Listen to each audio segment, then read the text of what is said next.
Progress. Good evening, students. Welcome back.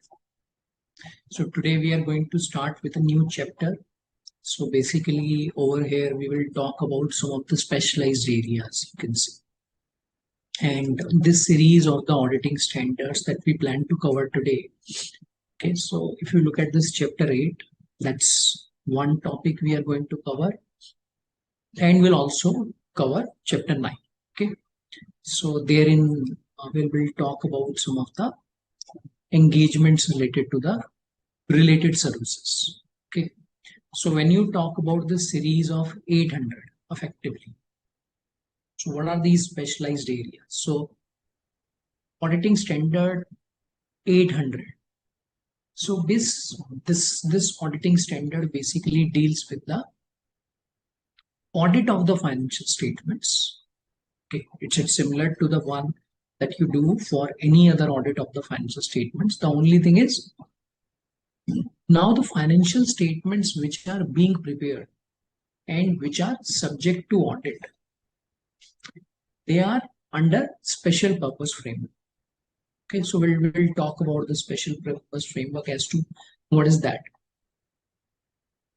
Then we'll look at this SA 805. This deals with audit of single financial statement, or you can say of a specific element. Now, what is that? So what do you mean by that? And SA 810, so which deals with the engagements to report on summary financial statements which are derived from the financial statements audited by that same auditor, right? So starting with SA 800, wherein we'll talk about special purpose framework. Okay, now what is a special purpose framework? I think that is important.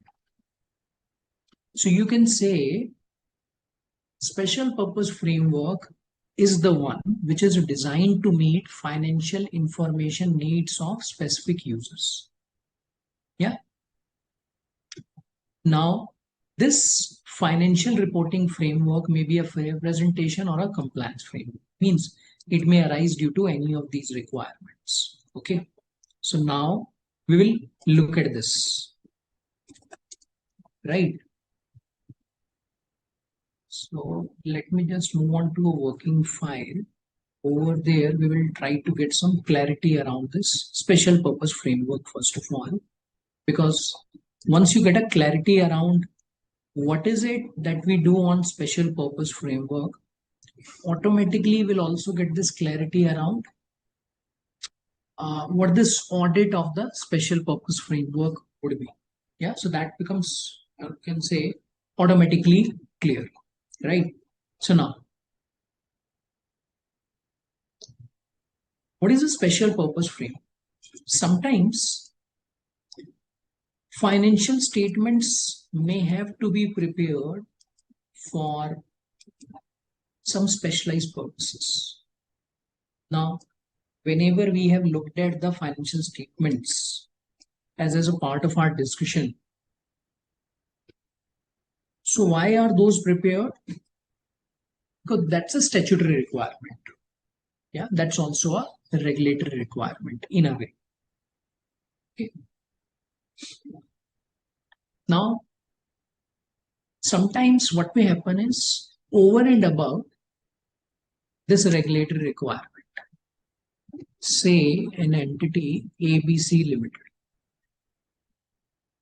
So it is preparing a financial statements. Okay. Now, why is that prepared? For regulatory purposes.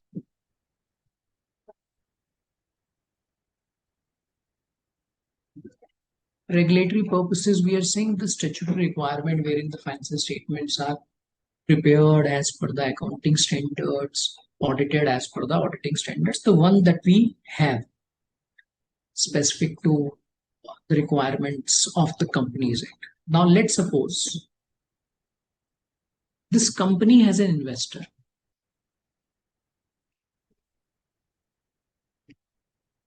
Okay. And this investor requires financial statements to be prepared, say as per IFRS, as per US GAAP. Okay. or maybe this investor requires financial statements for a different period, say 1st January to 31st December. Okay, so now when you look at this financial statement, which is prepared, why? Because it's the requirement of the specific person, or it may be a specific authority. Now it may vary again, depending on the purposes. So now this is what you call as special purpose framework. Now this special purpose framework is not defined actually. Okay, so we can't say that the special purpose framework has to be, say, always this one. No, so there's no checklist we can say, because it's special. So that's why it may arise due to any reason. It's a special thing. Special thing means it is prepared in addition to what you are doing normally. Specifically for a purpose, it is required to be prepared. Now, when the financial statements are prepared, let's suppose these are the financial statements which are prepared. So in this case, what may happen? Maybe this is also required to be audited. Okay. Maybe the investor in this case wants the financial statements to be audited. Now, whether this is required to be audited using the auditing standards in India or say some other auditing standards, that will again be specified. See, because these are prepared according to the specific requirement of a particular user.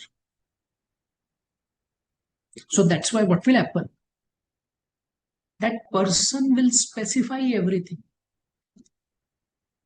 Yes or no? Now, sometimes what may happen is, say an entity is preparing the financial statements, okay, for group reporting purposes. Say to the group company, to the investor company. Yeah. Now, while preparing the financial statements for this purpose, what are they following? They are following group accounting policies.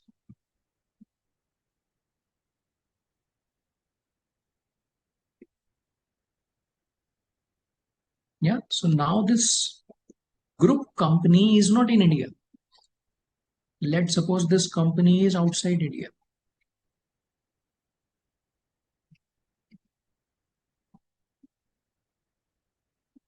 So it may happen that the accounting policies which the group company may require, okay, so those are not in fully alignment with India's. Yes or no? So that's a possibility, right? But because it's a specific requirement, so that's why management will prepare, and that's why the management may also require an auditor to audit that. Yes or no? Yeah. So that's why please understand that when we are talking about special purpose framework, this special purpose framework has to be looked at from two sides always. See, for a financial statement, what are the two sides? One that will be of the company, means wherein you are talking about the management. The other side will be that of the auditor, wherein you are not talking about the preparation, wherein you are talking about the audit. Yes or no? So in this case, you are talking about the audit. Yeah. So now, why are these two sides important to be looked at? Because special purpose financial statements, if let's suppose those are special purpose, so they may be prepared as per the specific requirements. So this preparation may be specific and its audit may also be specific, right? Okay. So both the things may have to be looked at, may have to be understood. Why? Because only then the auditor will get a perspective as to what is really required to be done. Yes or no? Because till the time you don't understand the basis of the preparation, till the time you don't understand the basis of the audit, how do you audit that? Correct? So that's why both the things are required to be looked at. Only when you have clarity around both the things, you will be able to perform the audit, otherwise not. Okay. So now let's try to go back. Just give me a minute. Let's try to go back and let's try to understand the perspective around it. So what I'll do is I'll just go back to that and we'll try to understand some of the aspects around this special purpose. Okay. So just give me a minute.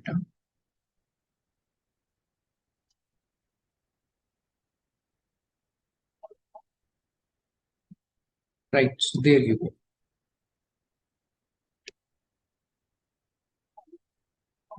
Yeah. So now let's look at it.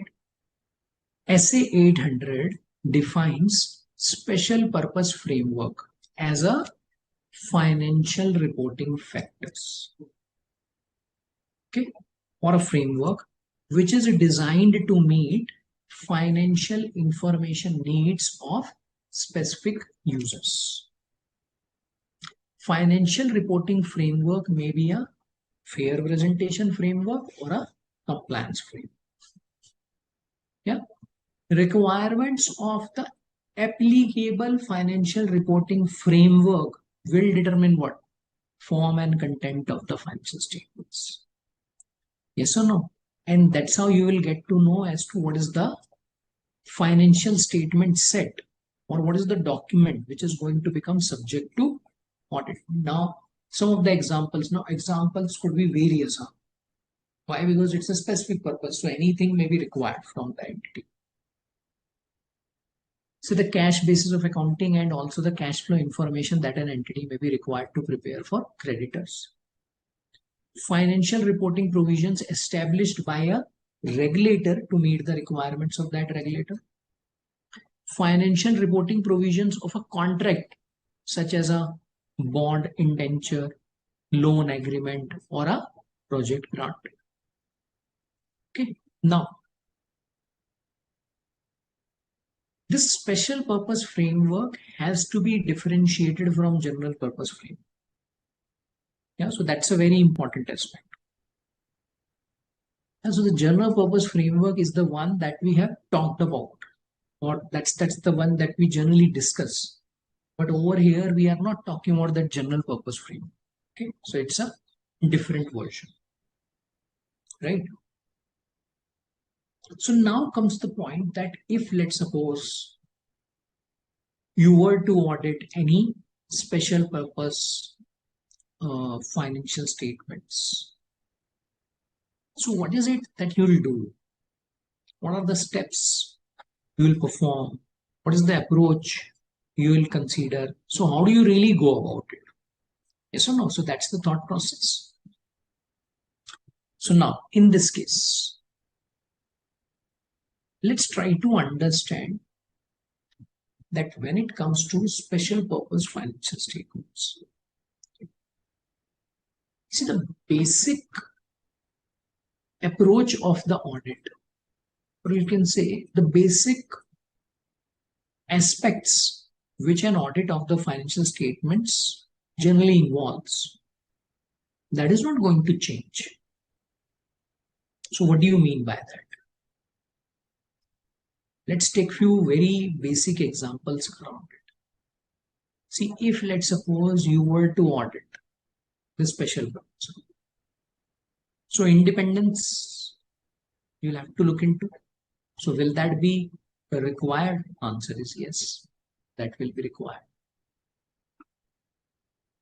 Other than independence, before you really accept this engagement, eligibility check, engagement acceptance formalities. Will you be required to look into all of those? Answer is again yes. Yeah. So that will also be required. That is also a mandate. Now, what are going to be those engagement formalities? I would say almost similar to what you are doing anyways. Risk assessment you will do before accepting the client. You will look at some of the requirements of SQC1 therein, which the firm will have as its policies and procedures, and the same will apply to this sort of audit as well, right? Then talking about engagement letter, wherein you will try to understand what are the requirements. Means basically when you talk about the scoping part, so how do you really go about it? Okay.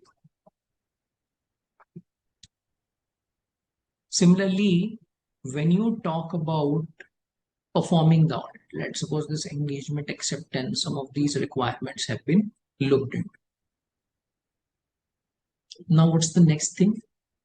So let's try to link this to any other audit that we perform. So in case of any other audit, what do you do? In case of any other audit, your first step will be planning.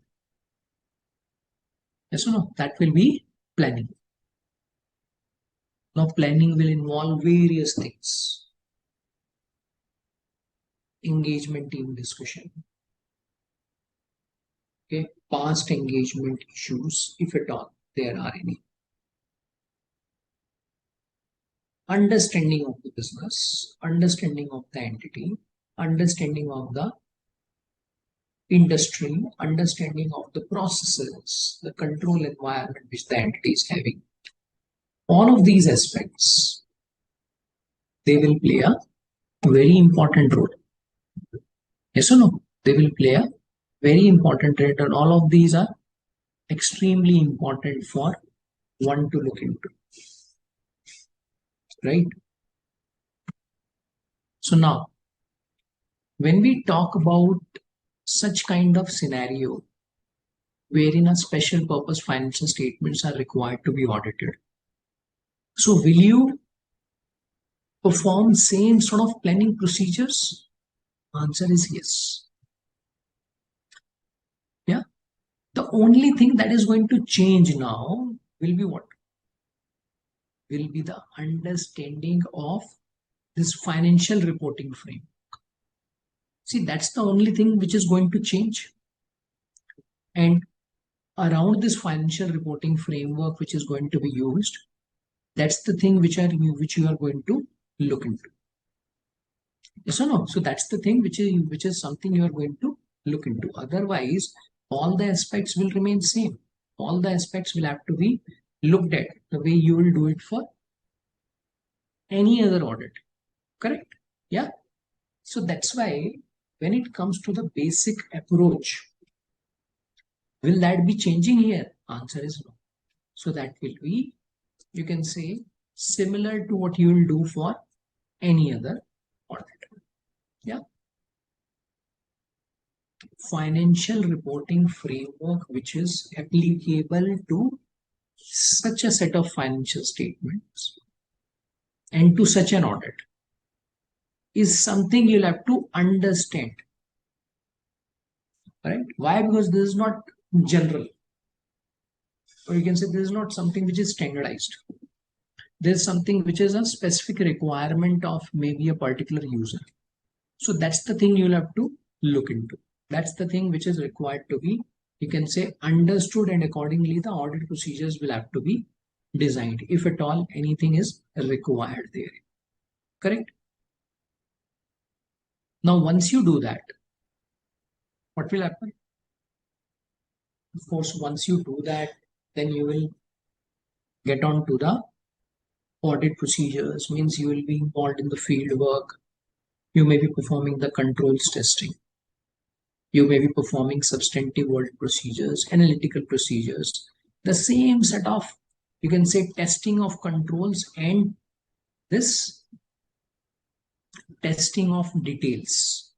Okay, so something which you also call as substantive testing in relation to the audit.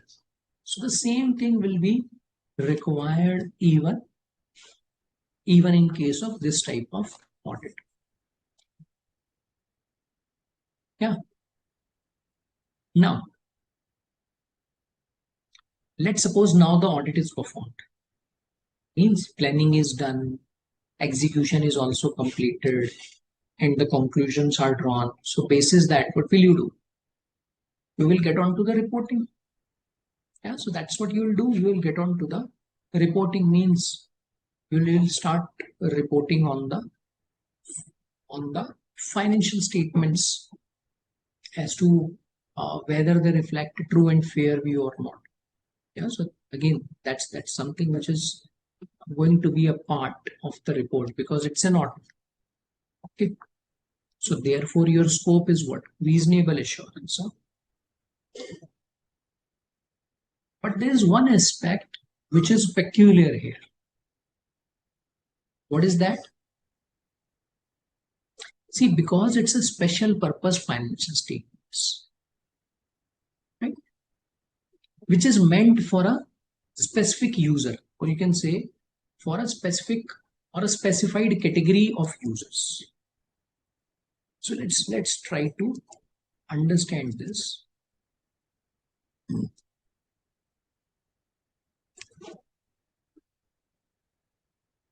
Say if we talk about a company, ABC Limited. Now what they have done is they have prepared one financial statements which is a special purpose, and of course a general purpose financial statements anyways they will have to prepare,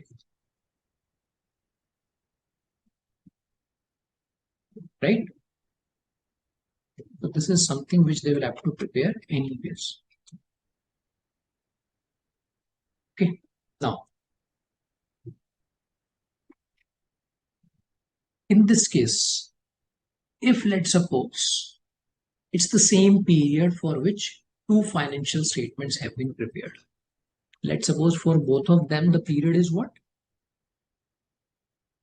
It is 1st April 31st March 2026. Okay, here again it's 1st April 25 to 31st March 2026.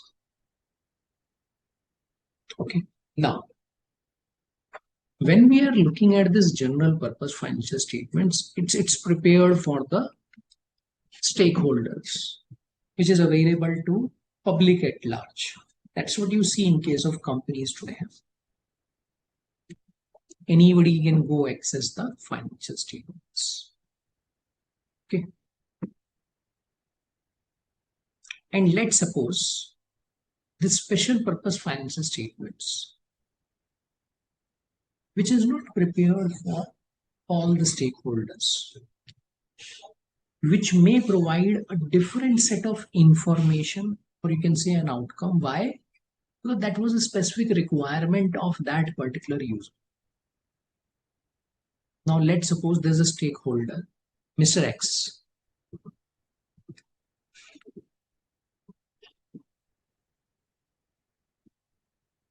Mr. X is looking at the financial statements, general one. Now, if Mr. X also gets an access to this financial statement, which may be showing different numbers altogether. Okay. So what will happen? This may lead to some confusion.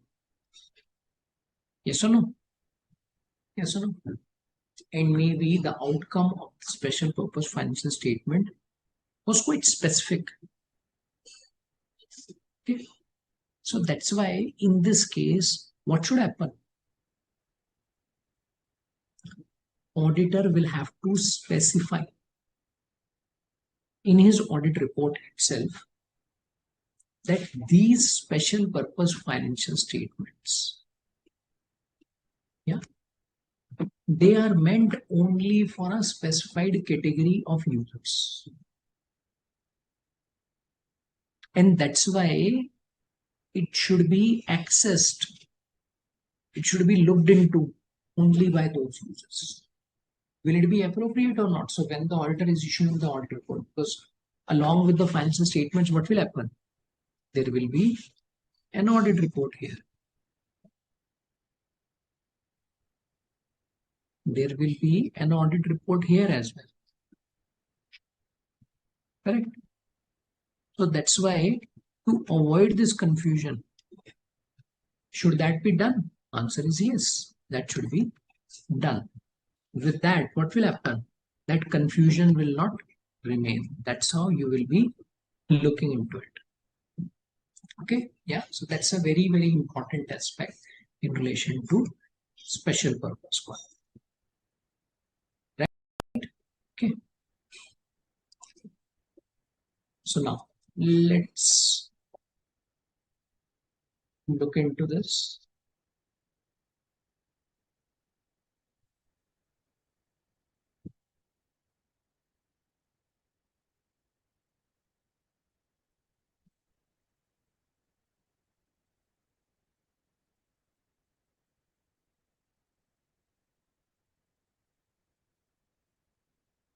Right? All right. So now let's look into this.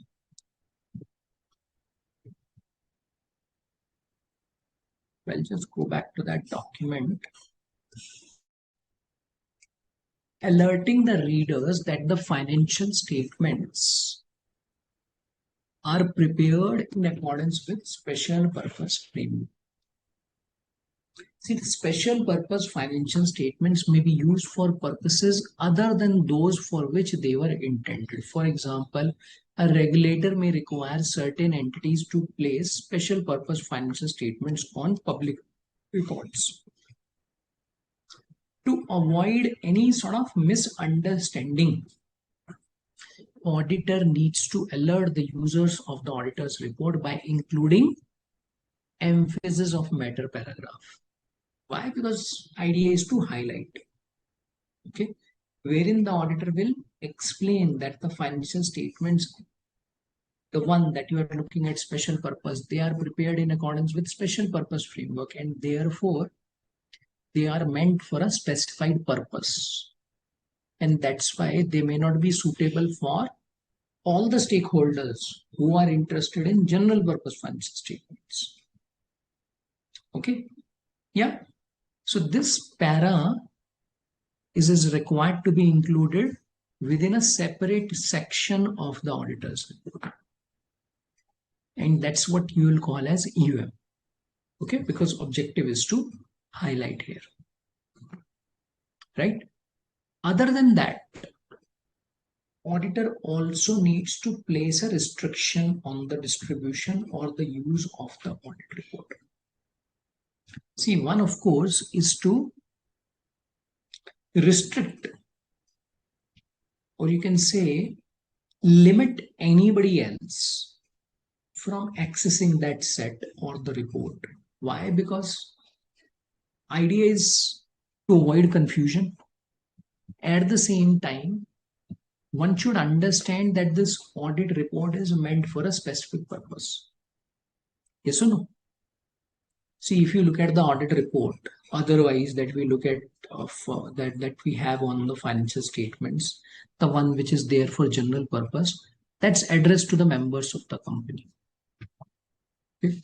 Available to public at large.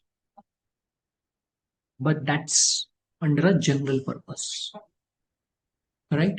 But over here, when we look at this, it's not a general purpose. It's not available to public at large. It's not meant for all the stakeholders.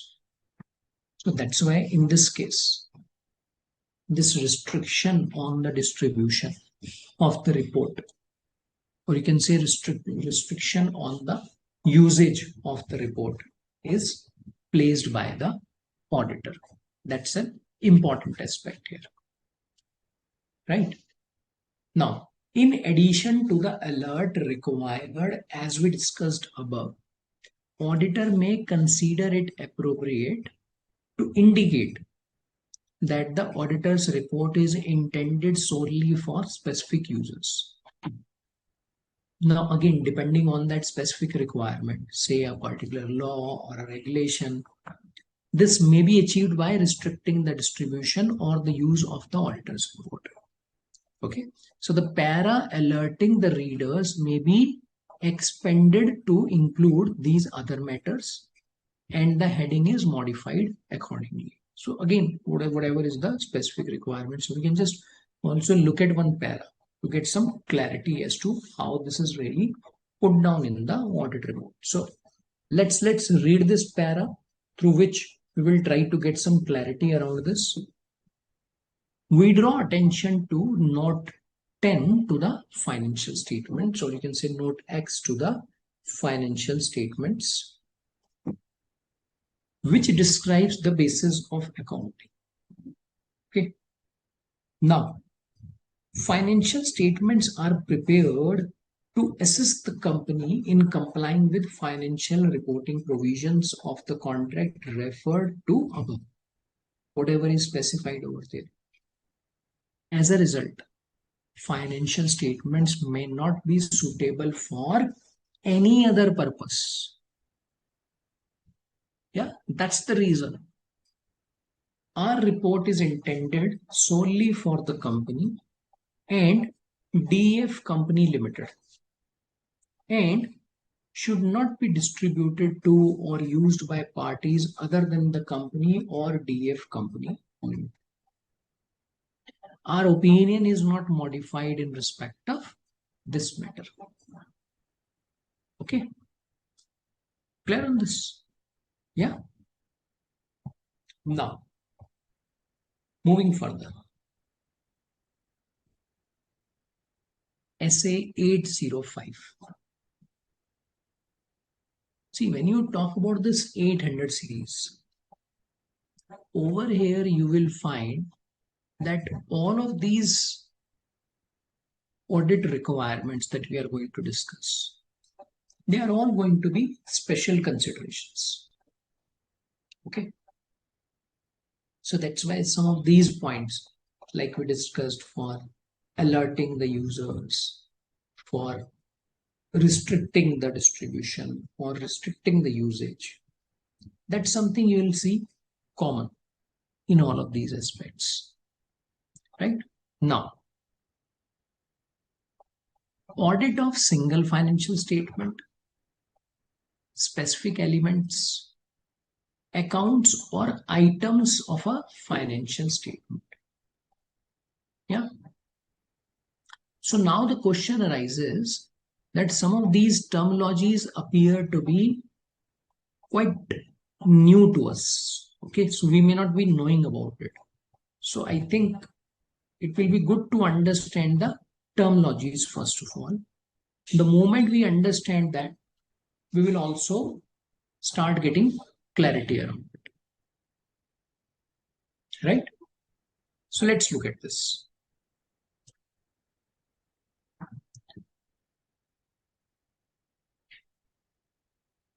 Single financial statement. Now, what do you mean by a single financial statement?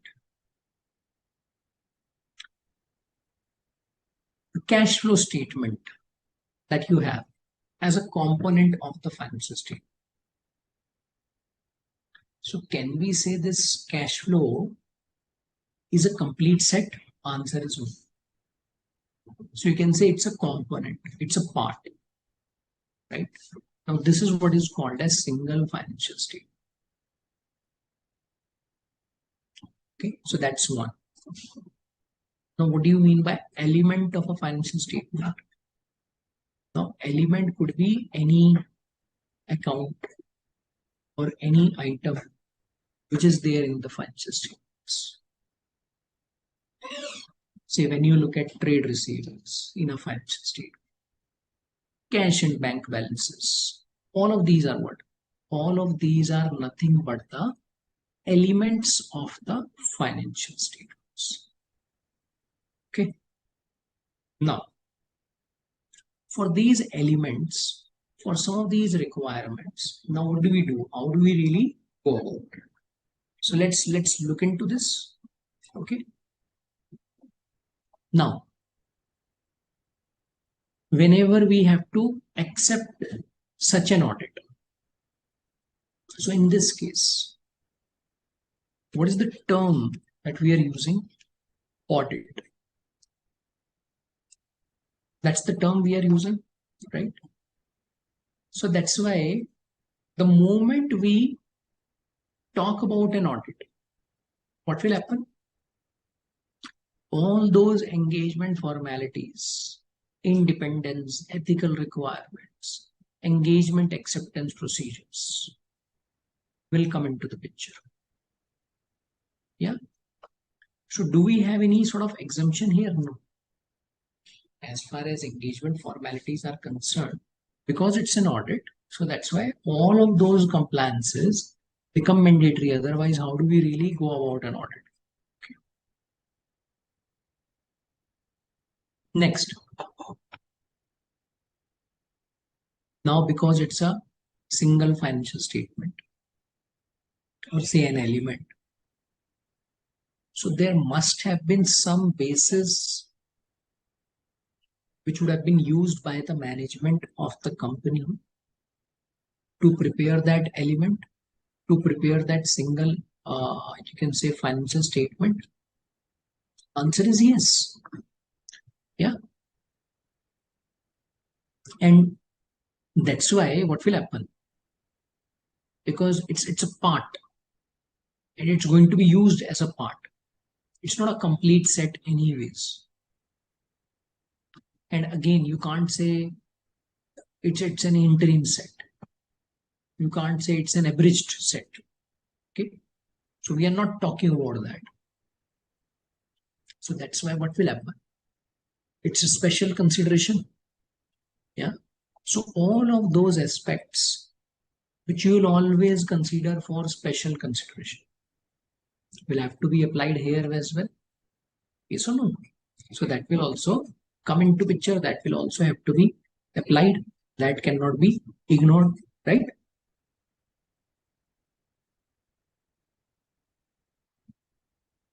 Now, because it's an audit, so that's why what will you do? You will have to plan it. Okay. So you'll have to obtain the understanding around this particular uh, element or maybe the single financial statement. Its basis of preparation you'll have to understand. The process around it you'll have to understand. Yeah. So the same way, yeah, like you'll do for planning in case of any other audit, you'll have to do the planning for this type of audit as well. Maybe some of the considerations might change, which will anyways happen for each and every audit. There will be a specific different requirement. So it can't be a copy paste. So we are not trying to say that there's a checklist. So you'll pick up that checklist and apply here as well. No. But the point is that planning will also be required here. So you'll not say no, over here the planning is not required. Right?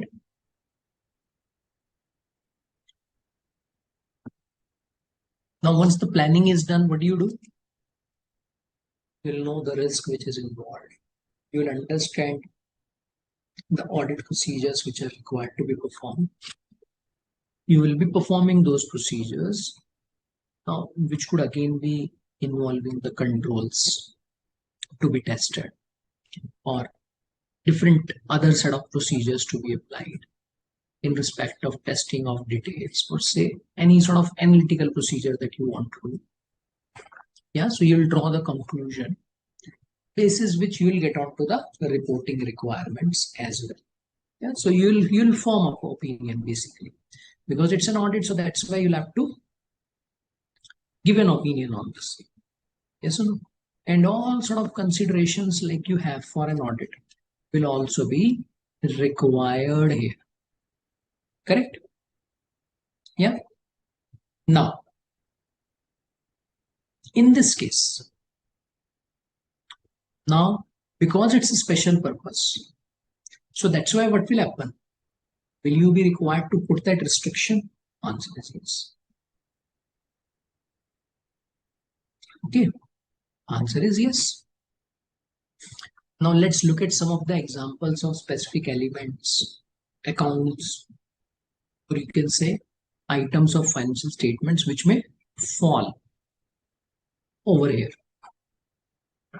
Accounts receivable, allowance for accounts receivable, the ones which are doubtful, say inventory, liability for accrued benefits of a private pension plan. Now, you may be thinking that do we have various other items or these are the only items? See, these are only examples. Similarly, you can say a schedule of externally managed assets and an income of a private pension plan. So that's specifically prepared schedule of net tangible assets, schedule of disbursements, right? So it could be anything which has been prepared. Okay.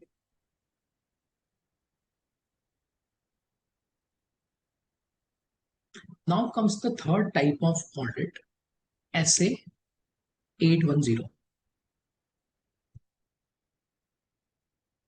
Over here, we are talking about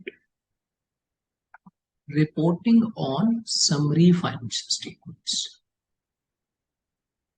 right? Now, if you look at the other two standards, now that's very important to differentiate as well.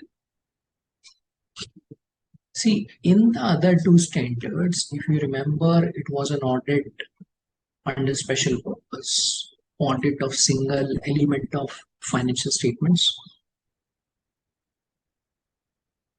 Now, what is the standard saying?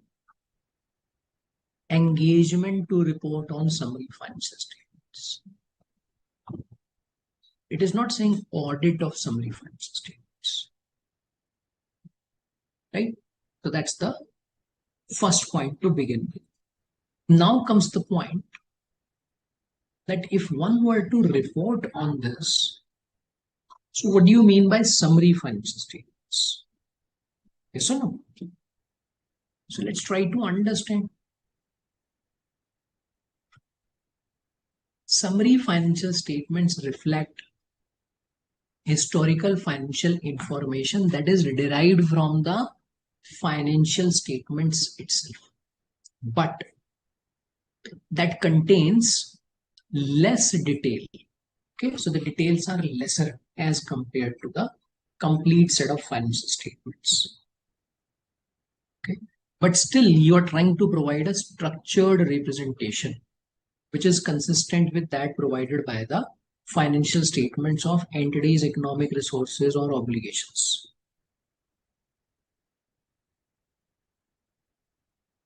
Right? Now, what do you do when you look into this type of engagement? Of course, because you are required to do the examination, you are required to do the verification, you are required to report upon that. So in a similar manner, you will start with the engagement formalities related to the acceptance. Correct?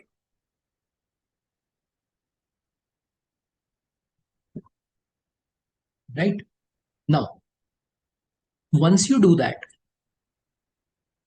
let's try to understand what are the procedures which are going to be performed in this case. Evaluate whether the summary financial statements adequately disclose their summarized nature. Okay. And identify the audited financial statements. So basically, it has to reflect the audited version. So that's the whole objective around this summary. Yes or no? In case the summary financial statements are not accompanied by audited financial statements, means the complete version, evaluate whether they describe clearly from whom or where audited financial statements are available, so that anybody who wants to refer that, so they can just look into it. Okay, so that's available to them, they can access that.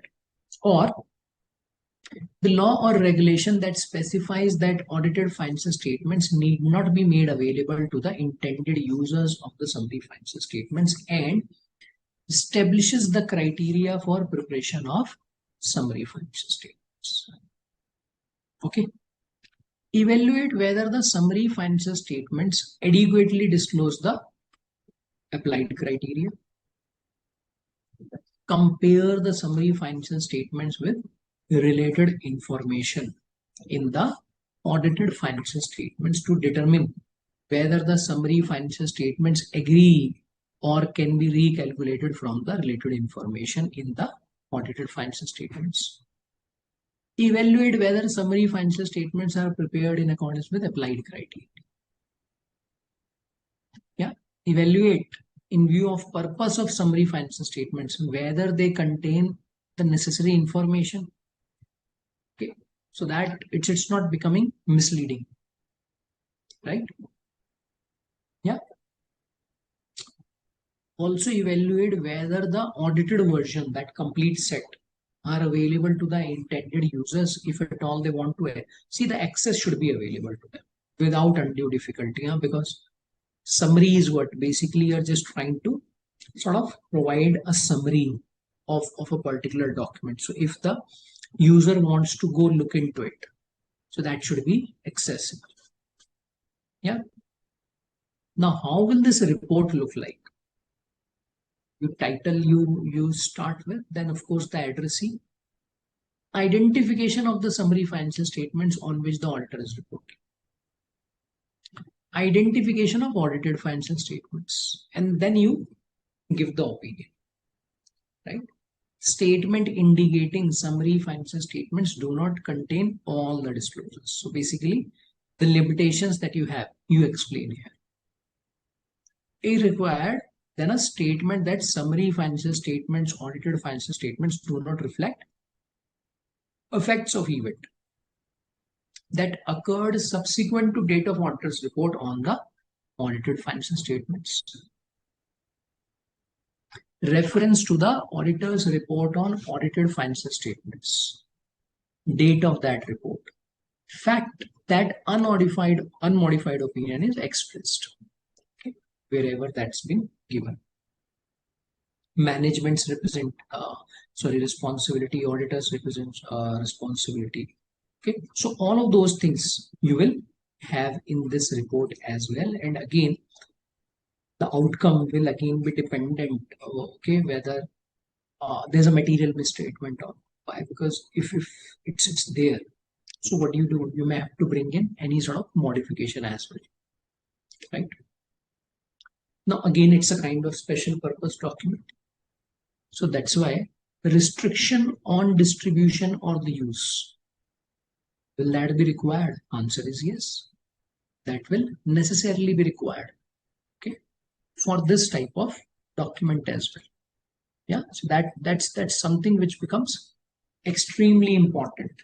Okay, so if you don't include that, what will happen? That may lead to a sort of confusion here, right? All right, so now what we can do is, I think before we move on some more questions, so just give me a minute.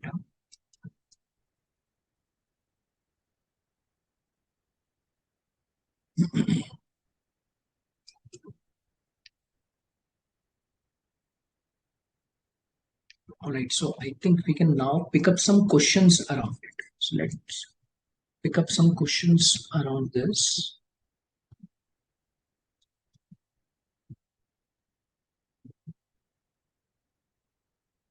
Okay. Yeah. So there we go. I'll share the document.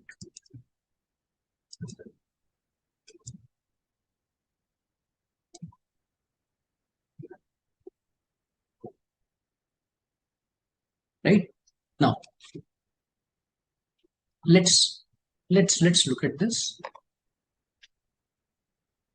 CA Lalita is auditor of a company.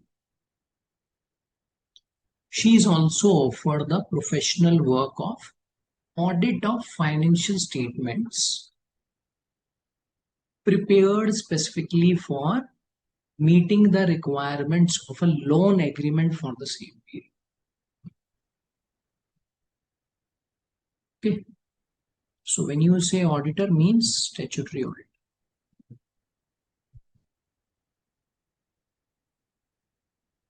Okay. So the one that you will perform for the general purpose financial statements. Now, along with this, she is also required to perform the audit of the financial statements that are special purpose. So it's a special purpose. So because it's an audit, so do we have any sort of restriction on this? Answer is no. Okay, so you don't have any sort of restriction as far as the audit is concerned. Okay, so that is not a concern, right? The special purpose which will be prepared will be for the same period. That's an interesting point. This will be for the same period. Okay. She chooses to accept the work and has made up her mind to disclose this fact in EOM para. Okay. Now, what will she do about this special purpose audit? Why? Because that's important for the users of the financial statements. So that's what she's planning to do. Now the question arises that if, let's suppose, she's planning to have this emphasis of matter, now do you think it will be appropriate?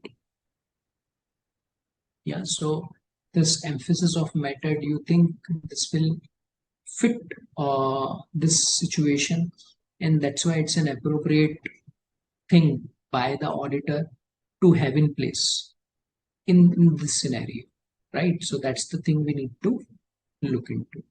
Okay, so now let's look at this.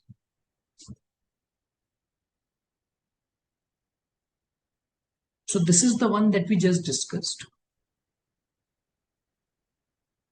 First of all, if we talk about accepting the engagement, okay, so in relation to engagement acceptance, so it's good to go, perfectly all right. Why? Because this is also an assurance, right? So there's no problem.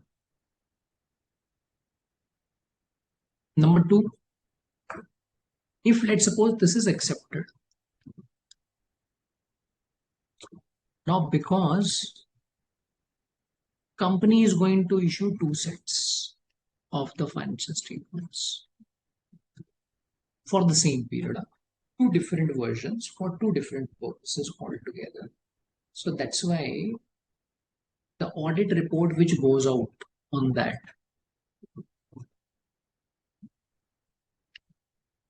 okay, so the one which is for special purpose, is it meant for all? No. It's meant for a specified user, or you can say a specified category of users. Yes or no? It's not something which is meant for all. So that's why, what should the auditor do? Auditor should specify that it's not something which is meant for all. Okay, so that's how users will also get to know about it, right? Now, what's the way to go about it? EOM. So EOM is the way through which this aspect can be highlighted. Correct? Okay. So that's why EOM is considered as the, you can say, basis for highlighting this aspect. Correct? Yeah. Next, CA Lakshmi has prepared a draft audit report. Okay, now it's in respect of financial statements of X Limited. So basically, the company is X Limited, for which the financial statements have been prepared and for which draft audit report has also been prepared by the auditor. Okay, now this audit report has been prepared in accordance with, or you can say it's in relation to the financial statements which are meant for some special purpose. So when you say in accordance with financial reporting provisions of a contract with Y Limited, what do you mean by that? Basically, it's nothing but a special purpose.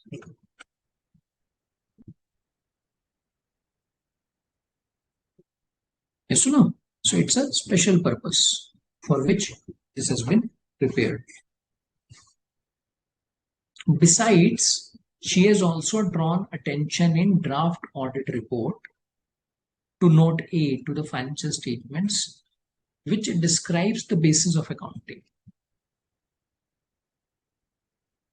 Okay, drawn attention. Okay, to what? Basis of accounting. Under the heading basis of accounting. How she should ensure that the report would not be misused. That's one.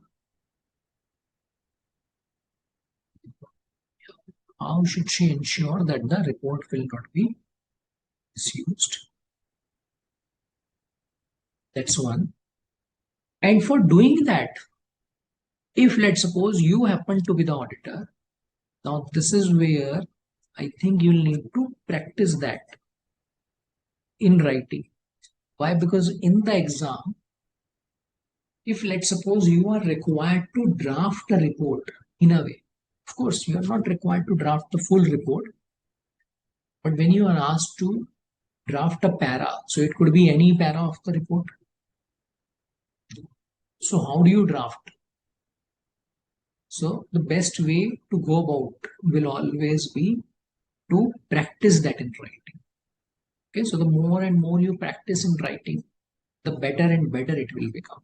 Yeah, so this is where if you don't practice in writing, that's where you may miss out. Yeah, so that's where you can say is this is one area which will require your written practice. Understood? Yeah. Now, I think we understand it's a special purpose one. We understand how the restriction will be placed by the auditor so that it's not misused. Correct? So let's look at this. Now, CA Lakshmi may consider it appropriate to indicate that the auditor's report is intended solely for specified users. Okay. Depending on the law or regulation applicable, this may be achieved by restricting the distribution or use of the auditor's report. So this is how she will do this. Okay, so that's the mechanism for the audit. Correct? We know about it, and that's what we discussed. Now, in these circumstances, para alerting the readers may be expanded to include these other matters, and the heading could be modified accordingly. Why? Because whenever you draft something, it will have to be specific to the requirements which are there and which are there in relation to that particular requirement of the financial statements, financial reporting framework, or we can say audit requirement that is in place. Correct? Now, what will be the draft para that you will have? So the draft para should read as under.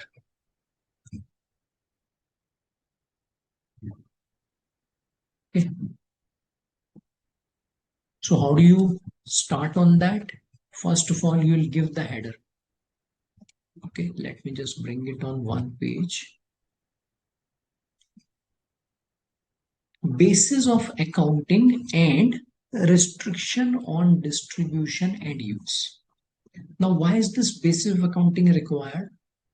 Because the specified user, see, it's meant only for a particular user, so they will get to know about it. Number one. Others who are trying to access this, they will also get to know that this is not meant for their purpose. And then, of course, there will be an explicit note as well that this is restricted one. This is not meant for everyone, right? So the person who is accessing this document will get a clarity as to what is the basis for this, number one. And of course, we'll also get a message through this document itself that it's not meant for them anyways, right? Now, when you read this para, so there is a very important note, or you can say very important aspect one needs to consider. Okay, I can see one query from Manish, and Manish, I'll come to your query. Without modifying our opinion. So what do you mean by that? See, when the auditor is giving this para, so the auditor is not trying to say that it's a kind of, you can say, concern. It's not a kind of negative reporting. It's not a kind of modified opinion. Yes or no? Why? Because the opinion has already been given. And in the opinion para, auditor would have already specified whether the opinion is clean or not clean. Correct? While writing this para and while specifying that we are not modifying our opinion, now why is that done? To avoid any sort of confusion. And this is what we discussed, if you remember, that whenever any type of EUM is given, any type of CAM is given, any type of other matter para is given, the stakeholders or the users may get confused. Yeah. So that's why it's required to include a note for them so that any sort of confusion doesn't remain. Understood? So that's the whole purpose of bringing in such type of notes over there. Correct? Clear on this? Now, moving further on this. Okay. Now, let's look at this. Without modifying our opinion, we draw attention to note A to the financial statements, which describes the basis of accounting. Now, in this case, what is the basis of accounting?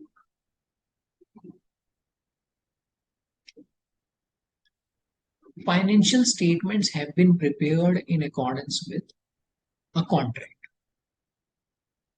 So what has happened? X Limited had a contract with Y Limited. Okay. In the contract, Y Limited required X Limited to prepare a set of financial statements. Yeah, which is fine. But Y Limited has also included some, you can say, some provisions that this is how you will record a particular item in the financial statements. This is how you will draw the financial statements. Yeah. So the basis of preparation, what will that be when you are talking about general purpose? Ind AS, or you can say accounting standard will be the basis always. Over here, you are not following that basis. Over here, what are you following? Anything which is written in the contract. Now, whether that is accrual basis or cash basis, whether that leads to recognition of a particular item or not, doesn't matter. Why? Because this is meant for Y, and as per the contract with Y, whatever is written in the contract, X will follow, prepare the financials. So those provisions, those requirements, those clauses which are there in the contract, they specify the basis of accounting. This is what you mean by financial accounting provisions of a contract. Manish, you are clear? Yeah, I think this is what you wanted to understand. Clear? I'm hoping you're clear on this. Okay. Now, financial statements are prepared to assist the company to comply with the contractual requirements. Yes or no? To comply with what? There's a contract with a party. That contract requires financial statements to be prepared. And the way it's written, why are you preparing this set of financial statement? Because it's a requirement. It's a contractual requirement. As a result, now you may be thinking, but will they be suitable? Or what if the accounting is with Ind AS? Doesn't matter. So that's what the auditor will specify. As a result of this specific requirement, financial statements may not be suitable for another purpose. Yeah, which is fine. But why needs that? Why needs that? And in this case, auditor is saying our report is intended solely for whom? X Limited and Y Limited. Yeah. And this report should not be distributed to or used by any party other than X and Y. Why? Because it's meant for them. Yeah. Okay. Clear on this? Yeah. All right. So now moving further, let's look at this next question.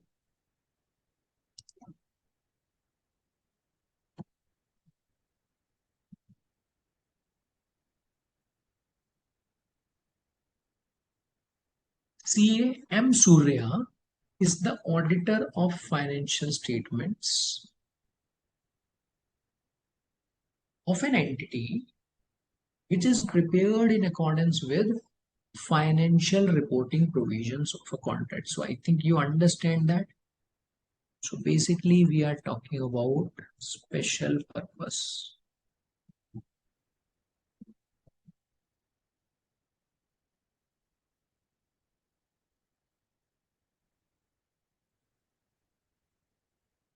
Right? So we are talking about special purpose financial statements.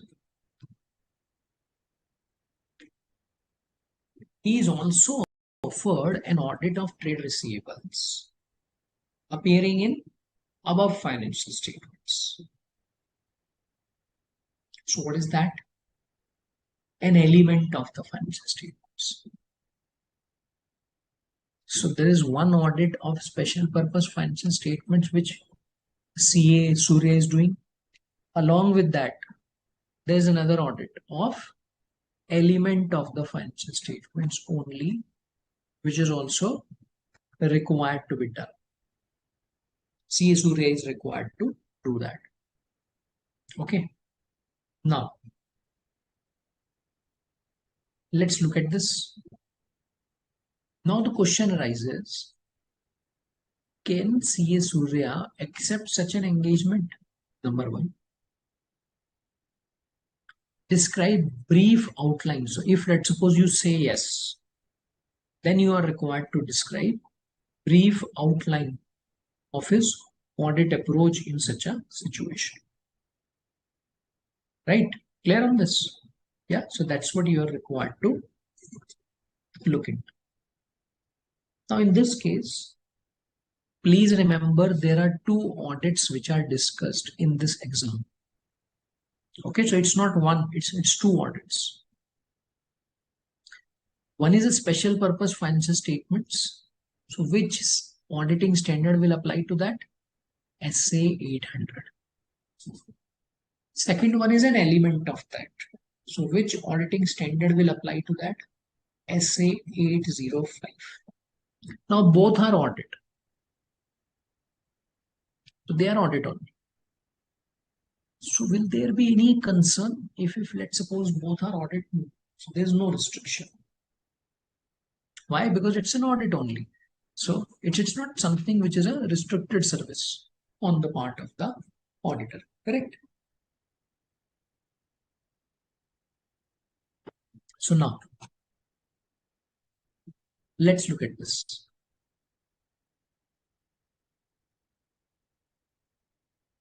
Single financial statement or specific element, account or item of financial statement may be prepared in accordance with either a general or special purpose frame. If prepared in accordance with special purpose framework, SA 800 also applies to the. Obviously, the moment you bring in a special purpose framework, what will happen?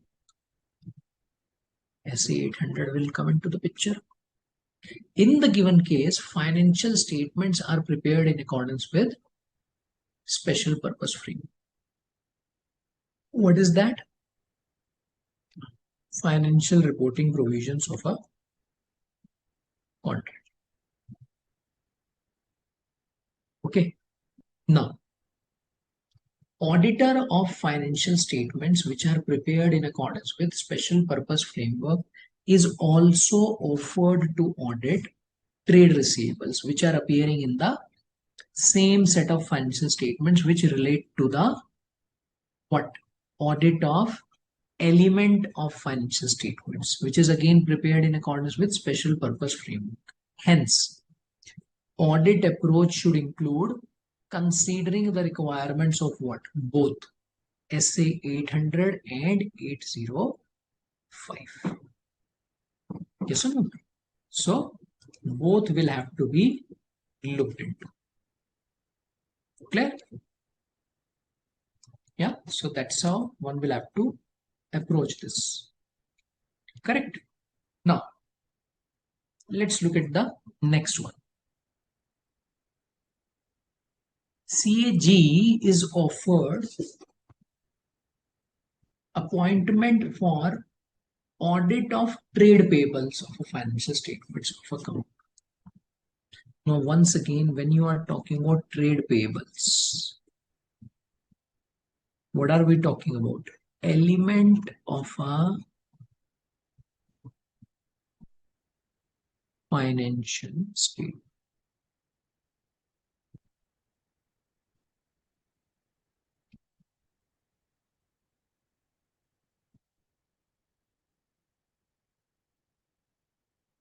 Yes or no? Element of a financial statement.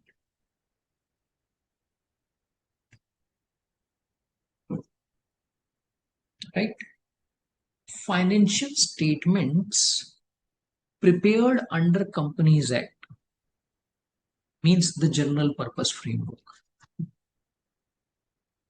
For this company, they are audited by a different auditor. Yeah, so now what do we have? We have a situation wherein the company has two different auditors for two different sets. You can say for two different requirements. For general purpose, financial statements means the complete set. Who is the auditor? CA Jignesh. But when you talk about an element of the financial statement, which is drawn from that general purpose only, because nothing else is specified. So who is the auditor for that? It is CAG.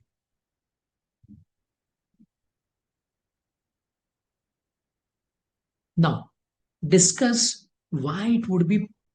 See, this point I think is quite clear to all of us, that when the financial statements are audited by Jignesh,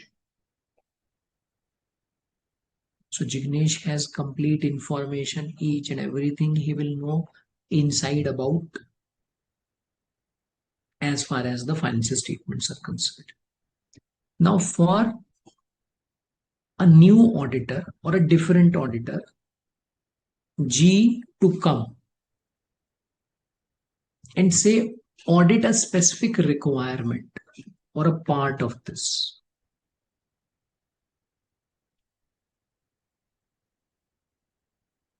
so that will require, you can say, complete efforts which Jignesh would have already applied. See, understanding of the trade payables, its underlying means purchases, processes around it, processes of the organization, understanding of the business. Some of these areas, they are very, very important. They form the core of the audit. Yes or no? So without that, how do you go about an audit? Is it something easy? The answer is no. You can't get onto an audit in such a manner. Okay. Now, all of these aspects which G will have to look into, so they are already covered by CA Jignesh. CA Jignesh has already covered all of that. Yes or no? So basically, we can say it's a kind of situation wherein the things will get duplicated. Yeah. In relation to the work which CAG will perform. Correct? Now, let's try to understand all of these requirements. Compliance with the requirements of auditing standards relevant to the audit of single financial statement, or you can say a specific element of a financial statement, may not be practicable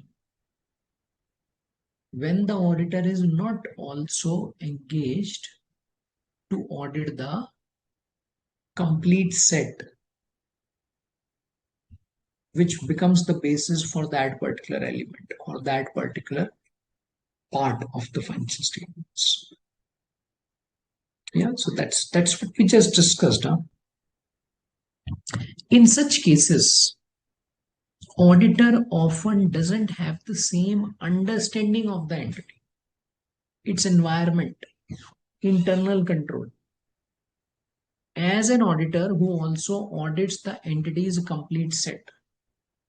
All of these are required. These are very, very important. Auditor may need further evidence to corroborate audit evidence which is required from accounting records. Yeah, so that's a must. That is required to be in place. Now, in case of an audit of a specific element of a financial statement, certain auditing standards require audit work that may be disproportionate to the element being audited. Obviously, because you can't say it's one element, so that's why your efforts are going to be very limited. You don't know, because some of the things around the planning. So that is going to be quite significant. So when you understand the business, it has to be understood in complete, uh, covering all of those aspects. Yeah. If the auditor concludes an audit of single financial statement or a specific element of financial statement in accordance with essays may not be practicable. So what should the auditor do? Yeah. So if the auditor concludes challenges,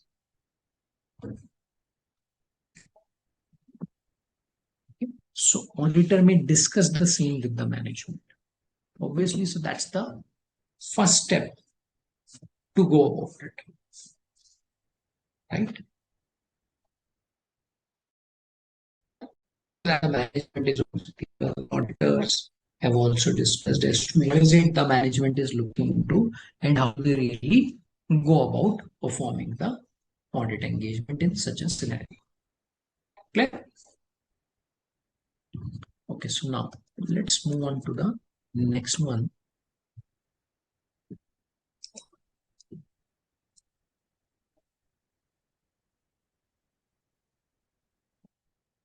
CA Madhur is the auditor of a company and has issued audit report dated 15th June of a particular year.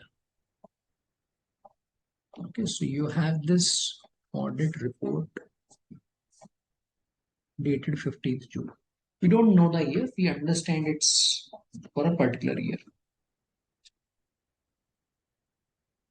Audit report on summary financial statements derived from such audited financial statements is dated 15th July. So let's suppose it's 25-26. Okay. Now the audit is completed on 15th June 2026.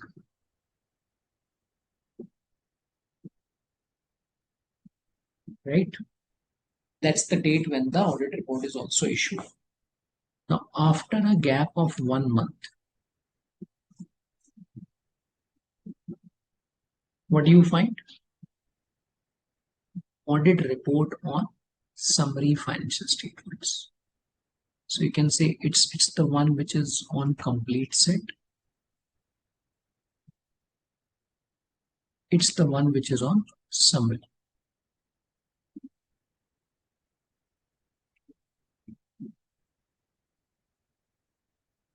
Right? Okay.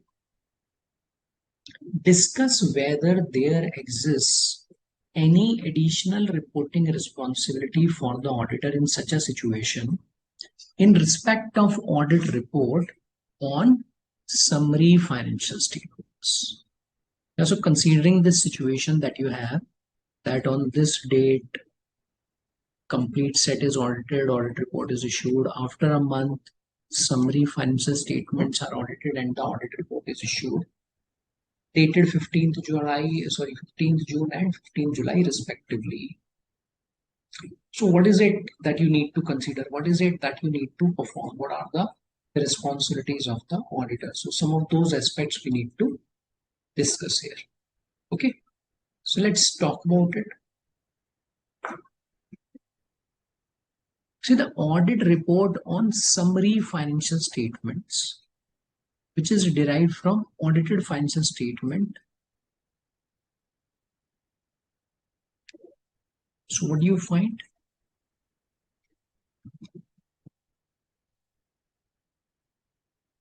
There's a gap of 30 days. Yes or no? So there's a gap of 30 days. Correct. Now, please understand that when you are looking at a summary financial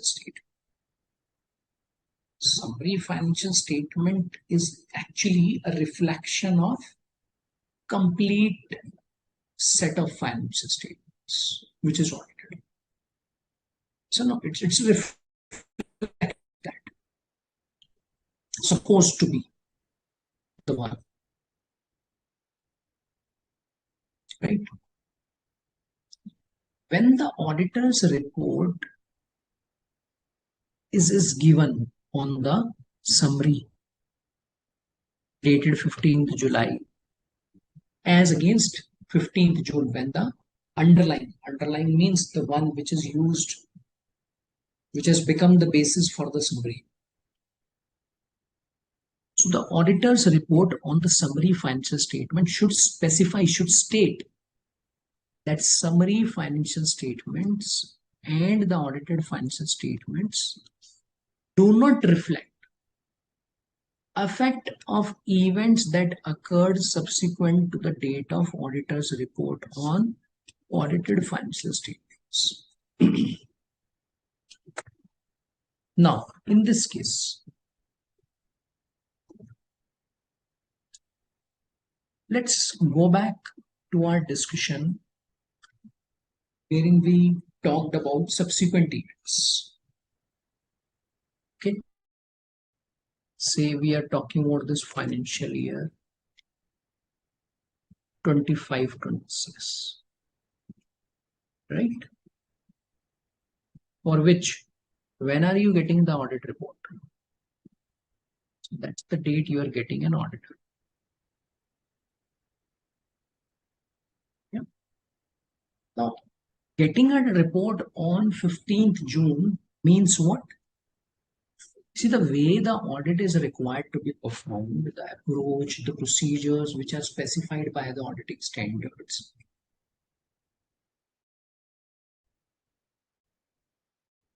You can say one is clear if you go look into them. Anything which occurs after 31st March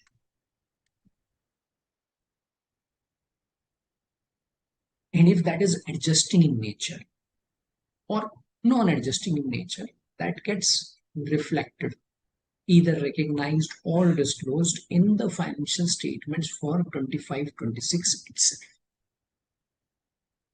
So that's the underlying approach of the audit always. Yeah, so it's implied that if let's suppose audit report is dated 15th June, so anything which is there up to 15th June would have been looked at by the auditor. Yes or no? Now, what is the underlying set of financial statement? This one. While preparing and finalizing this period events have been considered. But is there anything which has been considered for these 30 days? Answer is no.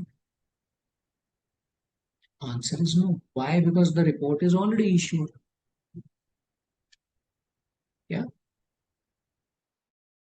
When you are looking at the summary, which is nothing or which should be a reflection of the main or the complete version, user should get to know about it. Yes or no? So that becomes an important aspect for one to look into. Clear?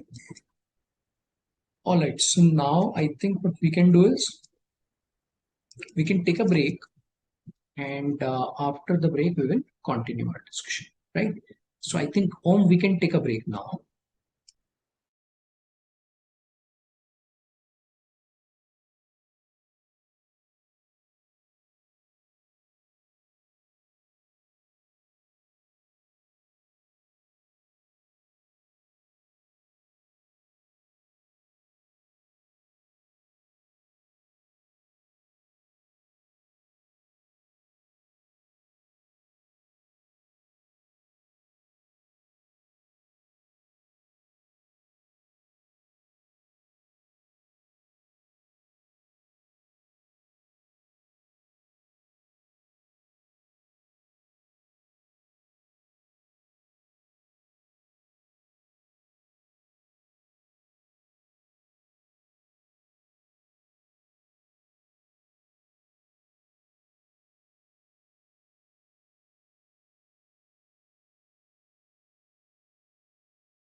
Moving further, let me just go back to the same set of questions.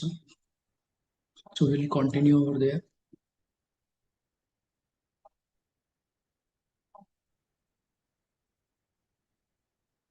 Okay, so now looking at the next one. Now consider that audit report on financial statements issued by CA Madhur, okay, for the above said company contains qualified opinion, right? So in the previous situation that we looked at, yeah, so for the company on the financial statement. So when you say the financial statements, we are talking about the full set, right? So that is a modified opinion, means there is material misstatement.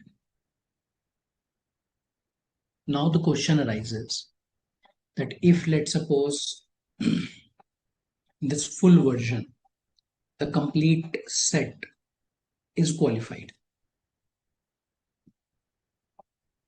what does it mean? There's a material mistake. Now, if you go back to our discussion on the modifications. So in case of modifications, we discussed that the modifications are again of, basically you can say, two categories. One wherein the misstatement is material, but it's not pervasive. Means you're not going to question on the entire set of financial statements, right? So that's the situation that we have here. It's a qualified opinion. Means if you leave aside that particular area,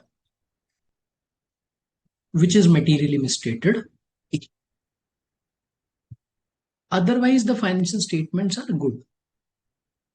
Okay, so otherwise the financial statements are good,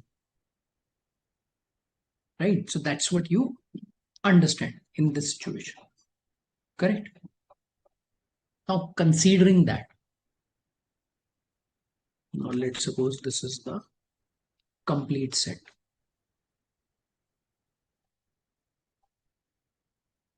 Now from this complete set, what do you have? Summary has been drawn. That's what you do.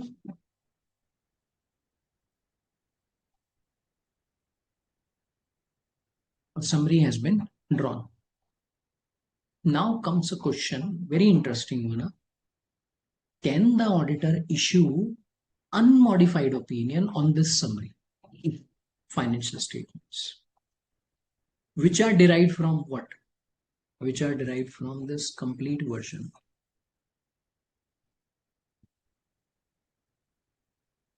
Understood? Yeah. Okay. So now, I think the basis we have understood for preparation, which is quite clear. And we also understand that it's a qualification. It's not an adverse opinion, right? So the impact is material, but it's not pervasive. It's not something which flows to the entire set of financial statements. Yeah, so that is quite clear, huh? Right? So that's what we understand. This is the thing that we look at over here. So now in this case, what do we do? How do we go about it? Now, the audit is that the summary financial statements are consistent in all material aspects with or are a fair summary of audited financial statements in accordance with the applied criteria. That's where auditor can issue unmodified opinion. Okay, so there is absolutely no problem in doing that, right? However,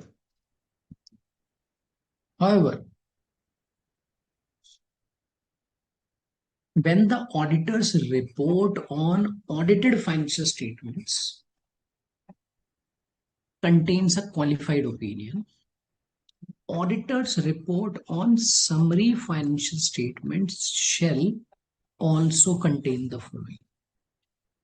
State that the auditors report on that underlying set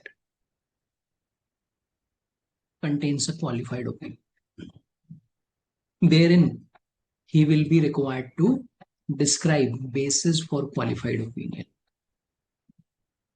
and that the qualified opinion in the auditor's report on the audited financial statements. Audited means the complete version and the effect thereof. Something that you will see anyways whenever there is a qualification. Yeah.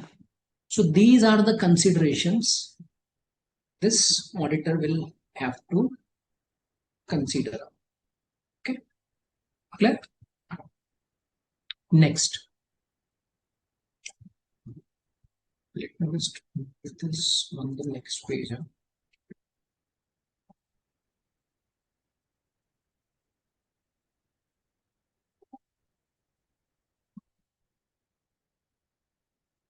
Mr. BK has been engaged by XYZ Limited. So that's the company.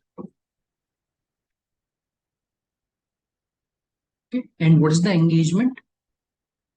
To report on summary financial statements, which are derived from the financial statements audited by Mr. BK only in accordance with auditing standards. Right? So the auditor of the financial statements, complete version, and this summary, they are same.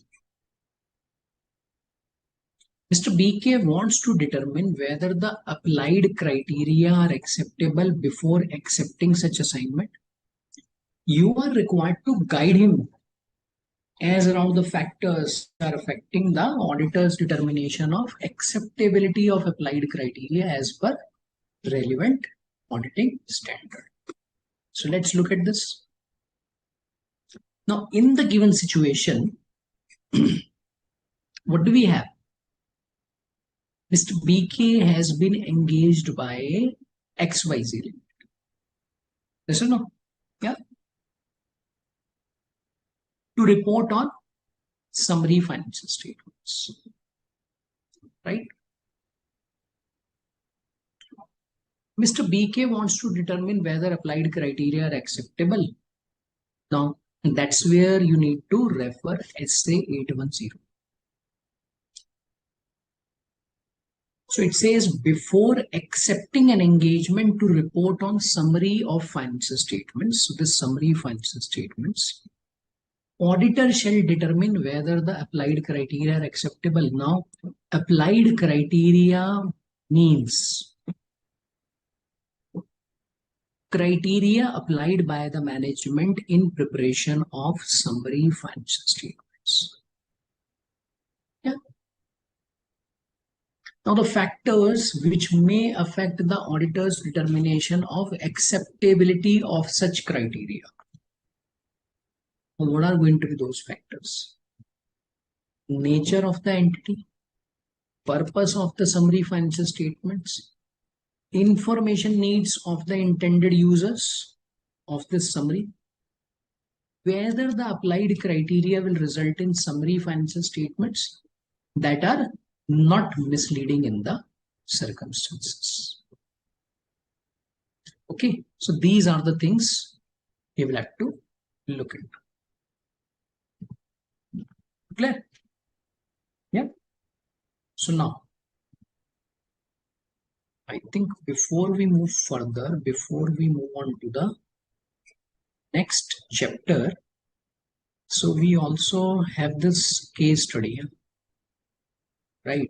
So what we can do is, let's look at this case study first, right? Okay, so now let me just open the document.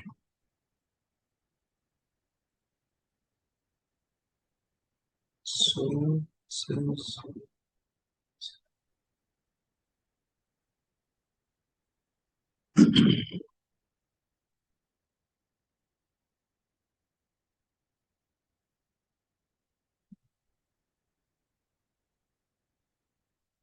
So let's look at this case study now. I think this will also give us clarity in terms of some of the concepts we have discussed.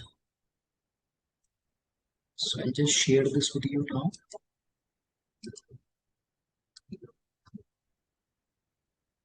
Okay, so there you go.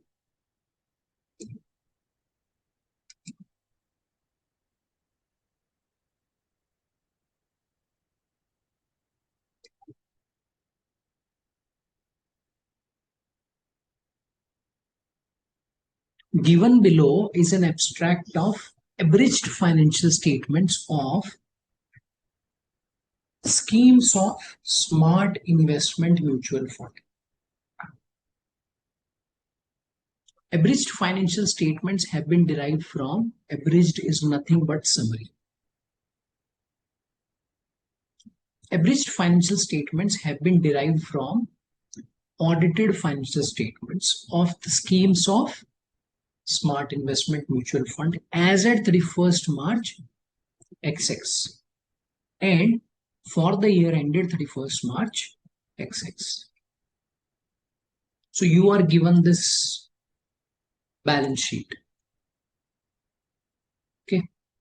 Now you have a couple of columns. One is for equity and debt fund. Second is for equity savings fund. Okay, so some of the capital and liabilities details are given. Then we have details of assets. Okay, so it's the abridged version, so that's why you can see this summarized scenario. So you don't have the complete set. In terms of assets, we have investments, deposits, other current assets, unit capital, reserve and surplus, other current liabilities, and provisions. So then you are also given the revenue account. So basically, by revenue account, you need to say this profitability statement. Okay, so the income which is there, expenses and losses, net realized gains.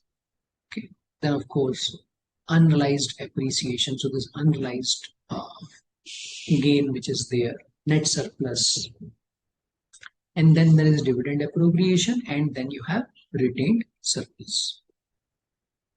Okay, now abridged financial statements of the schemes of the fund have been prepared by the board of trustees of the fund. So basically it's the management pursuant to SEBI regulations and in accordance with format prescribed by SEBI. So basically the relevant reporting requirements have been followed for its preparation. Previous year figures have been ignored for the purpose of this case study. Yeah, so just to keep it simple. Unmodified opinion has been expressed by the auditor in the audited financial statements. So when you look at the underlying set of financial statements basis which this abridged has been prepared, so that's clean. Means opinion is clean. Okay, now considering this information, you are required to answer the following questions. Okay, now first one. Given the above extract of abridged financial statements and the description, which of the following statements is most appropriate? Right, according to you, which of the following statements is most appropriate? Now, whenever you are looking at such questions, of course, we are looking at MCQs, so you have 4 options basis which you'll answer, but please look at the requirement of the question. So the question is actually asking you about most appropriate. So that means if you are looking at the options, maybe some of the options may be appropriate, but the most appropriate one you need to pick up. So they are not asking which one is correct.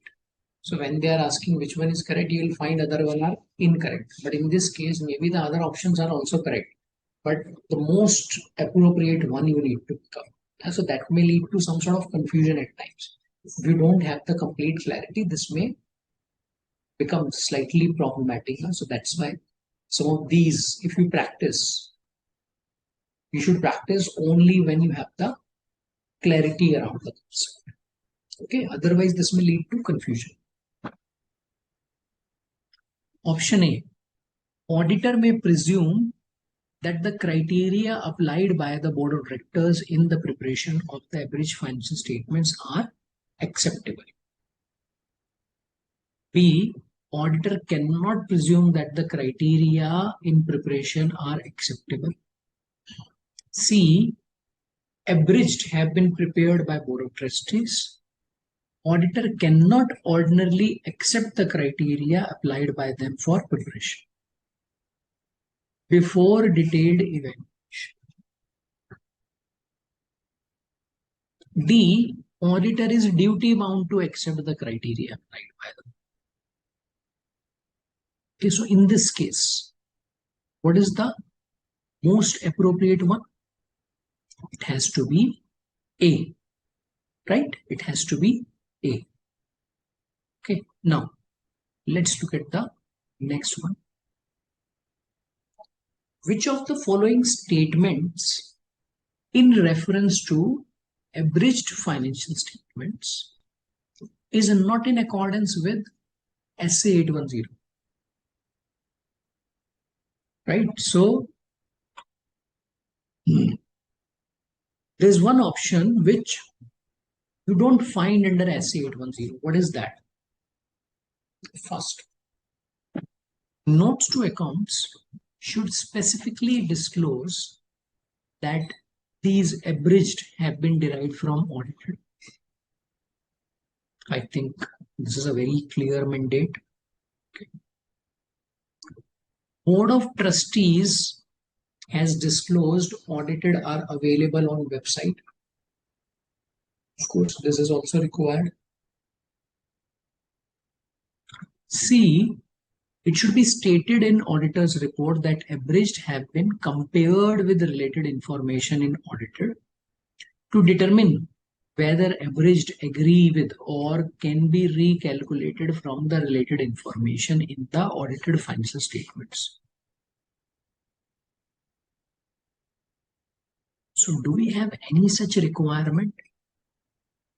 Answer is no. But let's look at D as well. It should be stated in auditor's report that reading the abridged is not substitute for reading the complete set. I think this is also quite clear. Yes or no? So what is the option which doesn't seem to be in line with what auditing standard requires? C. Okay, next.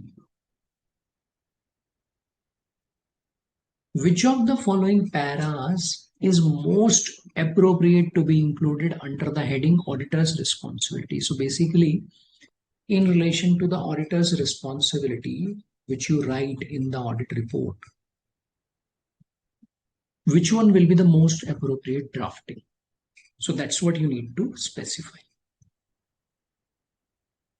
First, our responsibility is to express an opinion on abridged based on our procedures which were conducted in accordance with auditing standards issued by ICAI. B. If you read B, you will find this quite similar to A, except for the fact that this auditing standard number and its name is also given. So I think amongst A and B, B clearly stands out. Yeah. Now, let's compare this B with C and D. Yeah. Our responsibility is to express an opinion on abridged, which were conducted in accordance with auditing adapted in circumstances, including SA 810. Now, do we have adaptation in circumstances? Answer is no. So this doesn't seem to be the correct one. D. Our responsibility is to express an opinion on abridged, which were conducted in accordance with SEBI regulations, auditing standards, right? Issued by ICAI. So clearly, it has to be based on what? It has to be based on auditing standards, not the SEBI regulations. Yes or no? Right? Because that's how you express opinion, not on the basis of regulatory requirements. Let's look at the next one. Which of the following paras you will say is the most appropriate to be included under the heading opinion in the auditor's report? Okay. In our opinion, abridged financial statements derived from audited financial statements of the scheme of the fund as at for the year are a fair summary of those financial statements and are in accordance with accounting policies and standards specified in SEBI regulations and generally accepted accounting principles to the extent they are applicable. So looks okay, but we want the most appropriate. So let's read the B one. In our opinion, abridged as at 31st March for the year are a fair summary. Now derived word, so that sort of part seems to have been deleted. Yeah, so B doesn't clearly fit. Yes or no? Let's look at D. In our opinion, abridged derived from audited as at and for the year are consistent with audited financial statements. I think D is also, which will not fit the criteria. Yes or no? Because over here we are giving the opinion. We are not giving a consistency check. Yes or no? Let's look at C. In our opinion, abridged derived from audited as at and for the year are consistent with audited financial statements and are in accordance with accounting policies, standards specified in SEBI regulations and generally accepted. So basically, when we are talking about audited, so we are not talking about consistency. Yeah? So that's why, what is the right option? It has to be A. Correct? Now, let's look at the next one. Which of the following is usually not an element of audit report on abridged financial statements? EUM, it will be there. Other matter, it may be there. Management's responsibility, yes, of course, it will be required. CAM, CAM doesn't fit this. All right, so I think this D is quite clear that D is not appropriate. Okay, so this D clearly is not appropriate, right? So now we will move on to the next one. So just get on to this next document now.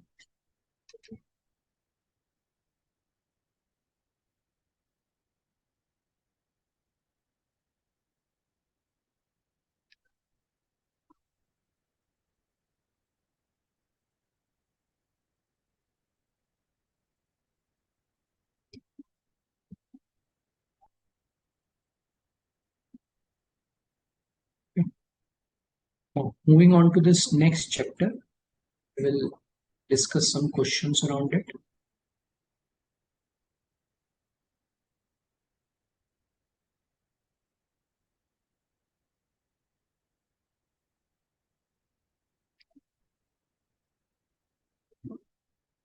But first of all, let's try to get into some of the aspects that we have in this chapter. So now we are looking at this next chapter, which deals with audit related services. Okay, so now what do we have?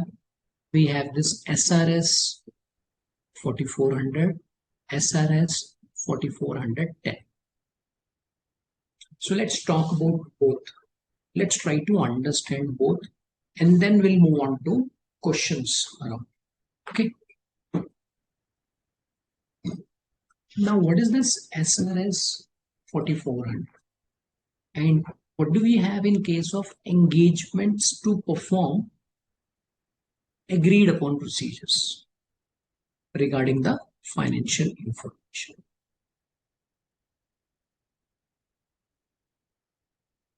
Now, I think first of all, we should understand these related services.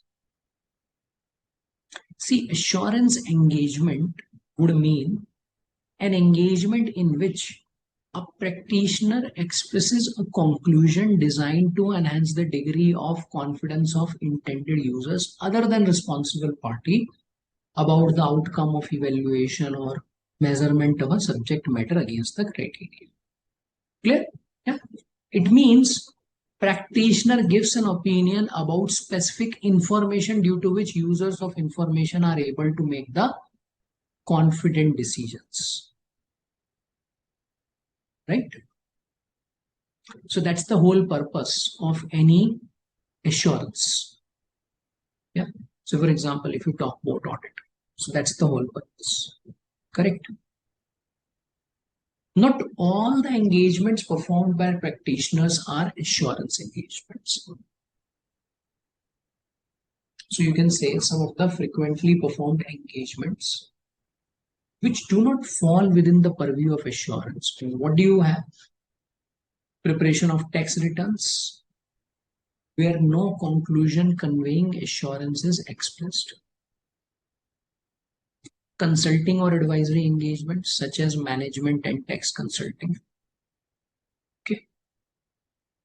Engagements covered by standards for related services, the one that we have, such as agreed upon procedures.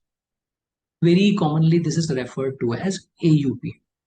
And compilation for financial or other information. Okay, so now let's talk about AUP. Now, what do you mean by agreed upon procedures? See, in this case, you can say auditor or practitioner is engaged by the company to issue a report on factual findings based on specified procedures performed on specified subject matter of specified elements. Say, auditor is required to perform certain procedures on account payable, accounts receivable, purchases. Okay. Now,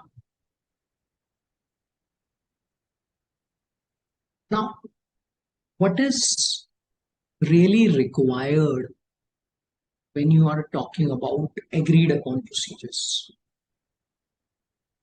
And how do you really compare this agreed upon procedure with an audit?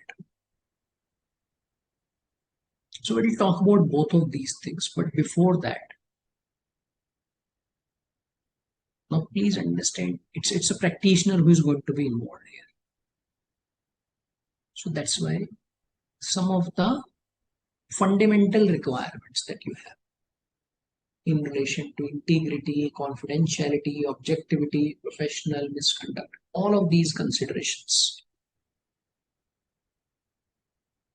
will be required here as well. So can we say that we can ignore some of these aspects? Answer is no.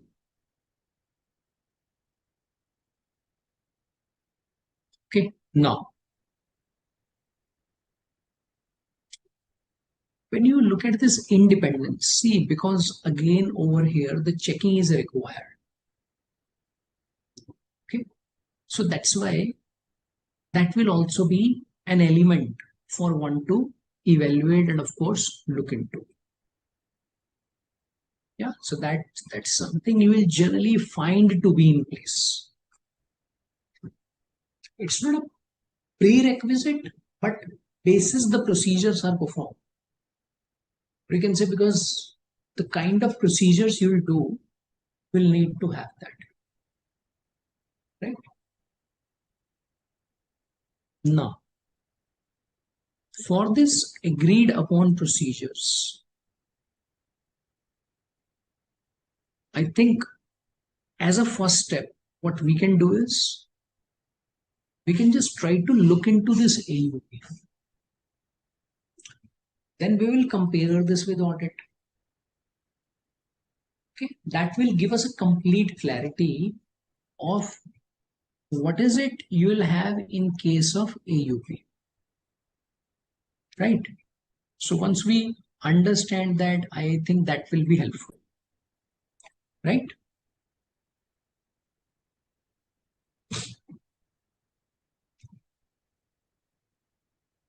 All right, so let's look at this.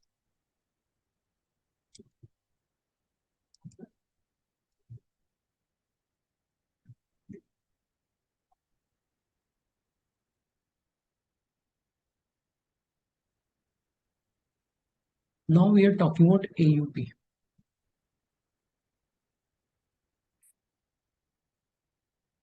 As the terminology only suggests, it says procedures to be performed by a practitioner which have been agreed upon. Now, who will agree with whom? So, say there is a professional firm, Ram and Company. Yeah. And you have this company, say PQR Limited.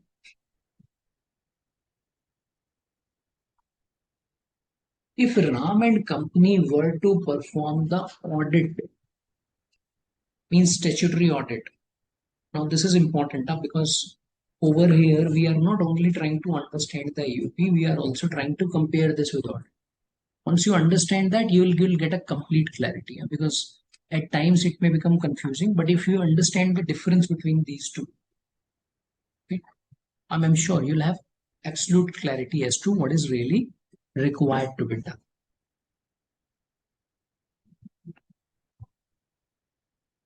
See, when Ram and Company would be engaged as the statutory auditor, so in that case, what will PKR do? PKR will engage Ram and Company, maybe discuss the scope in terms of what period which is required to be covered. In this case, Ram and Company may discuss the approach, okay, may discuss the areas which are significant with PQR, with the management, right, with the TCWG as well. But what is required to be done? What is a significant risk? What is not a significant risk? Which all areas Ram and Company will choose to audit in greater detail? What is going to be the extent of testing in respect of various areas?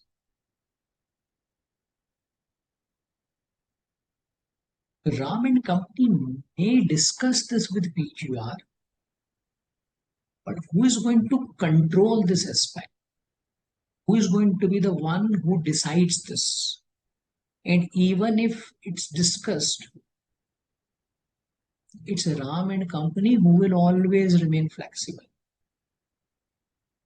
Why? Because depending on their planning, depending on the risk which is involved, they may decide to change the approach as well. Yes or no? Yeah. So that's something they can always consider doing. Correct. The important point to understand here is PQR is not involved in deciding the procedures which RAM and company follow. Correct. Now let's talk about AUP. Now say PQR wants trade receivables to be audited. Or let me just change this trade receivable. Let's suppose PQR says inventory is one area which is a concern for us. Okay. And we want RAM and company to examine this properly for us. So they understand there are concerns in this area. Audit of the financial statements remain affected due to this area. They also find there are weak controls, okay, which need to be strengthened. They also understand that physical verification is a concern, okay, or maybe through the physical verification there have been certain gaps which have been observed, which is a concern for the management. So that's why what PQR may do is PQR will call upon RAM and company and ask RAM and company to perform some procedures on inventory. Okay. Now the procedures are required to be performed. And these procedures will be all about examination, verification, checking, review. Okay. So it's not about preparation of the details. No. Now, in this case, who is deciding and agreeing upon these procedures? Basically, it's the company who wants these procedures to be performed. So these procedures are coming from the company, right? RAM and company is required to simply perform those procedures. Okay. Let's suppose PQR has decided 10 procedures will be performed. Okay. They have not included physical verification. So can RAM and company include that? No. Why? Because what is the scope of work? Something which is agreed upon. So anything which the management will require, RAM and company will perform and provide the report.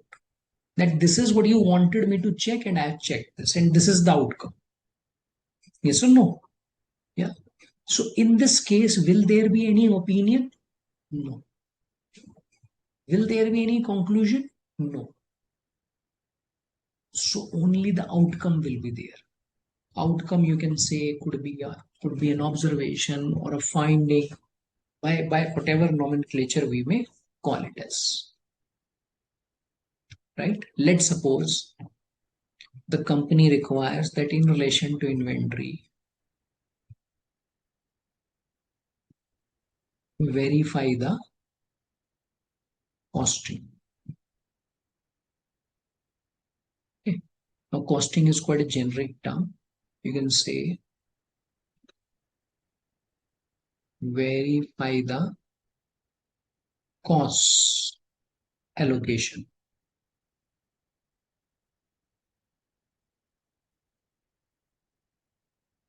Okay. Then, of course, different procedures can be added here. So now, what will RAM and company do? When RAM and company will verify this, examine this, if there is any observation,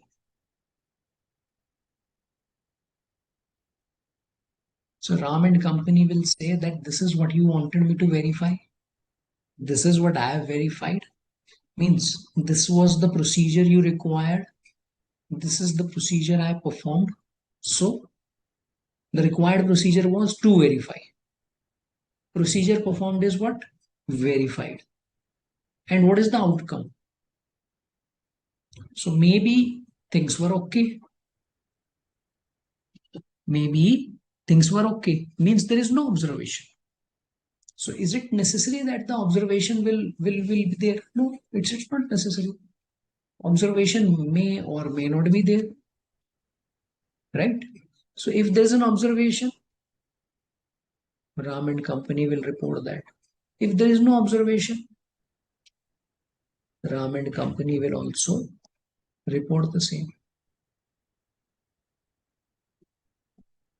In both the cases, Ram and company will comment.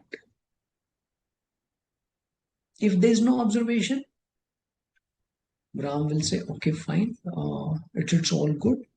Yeah, it's okay. Or maybe no exceptions noted. Right? So this is how you can say the report of AUP will also look like. So if let's suppose you have to understand what is required to be done in case of AUP and how will the AUP perform. This is how AUP will perform.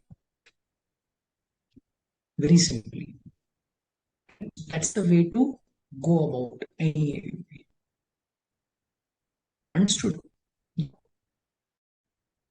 So over here, it's all about performance of the procedures by the practitioner. Which all procedures? Which the practitioner has agreed with the company. That's it. Nothing beyond that. Okay. Means there is no plus or minus on that. Okay. And there is no opinion here. There is no conclusion here. Right. So now I think once you look at the format of the report in case of AUP, you will also get some more clarity. So let's look at that. How the report of this AUP will look like.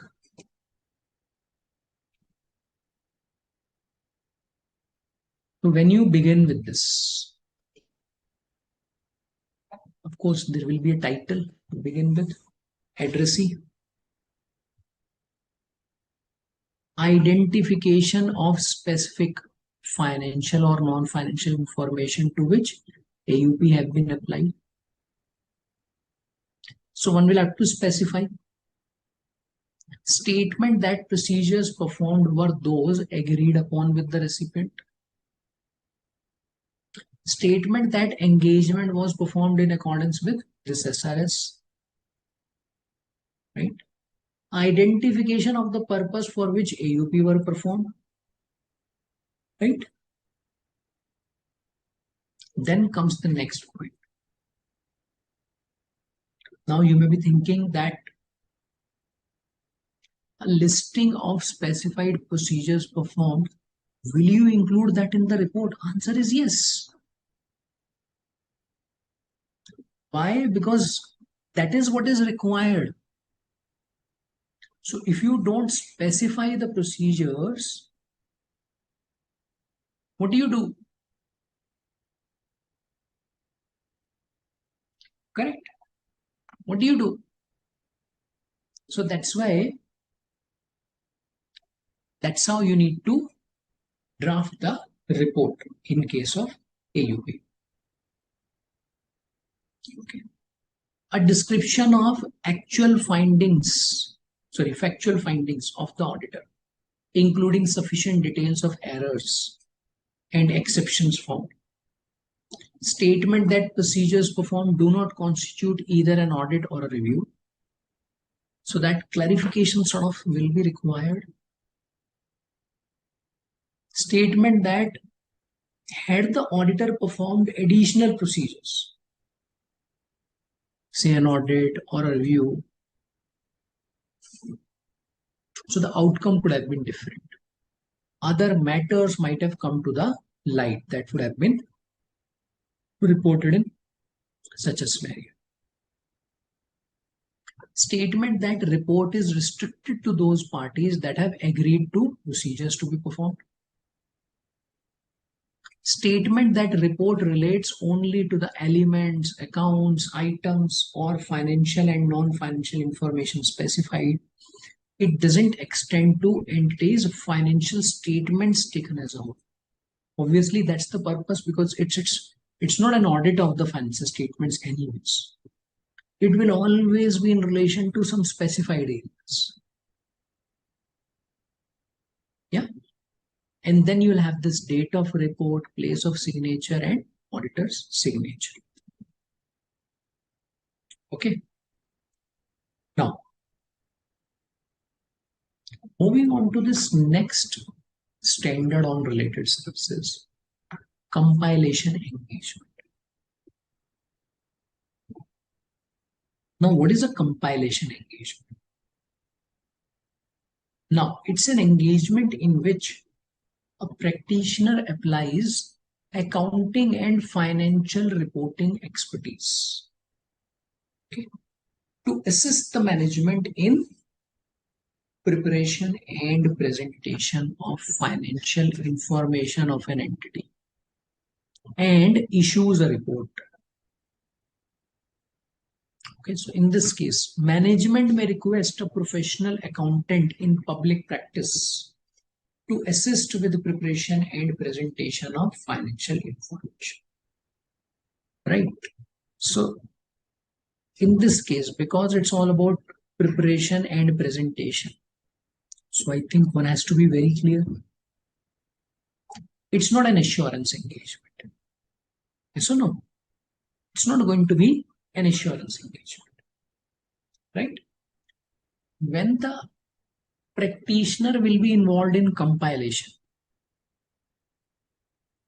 so the practitioner is not verifying the accuracy or the completeness of the information. So whatever is provided, practitioner has used that, and compilation has been done basis that. Okay, so that's how the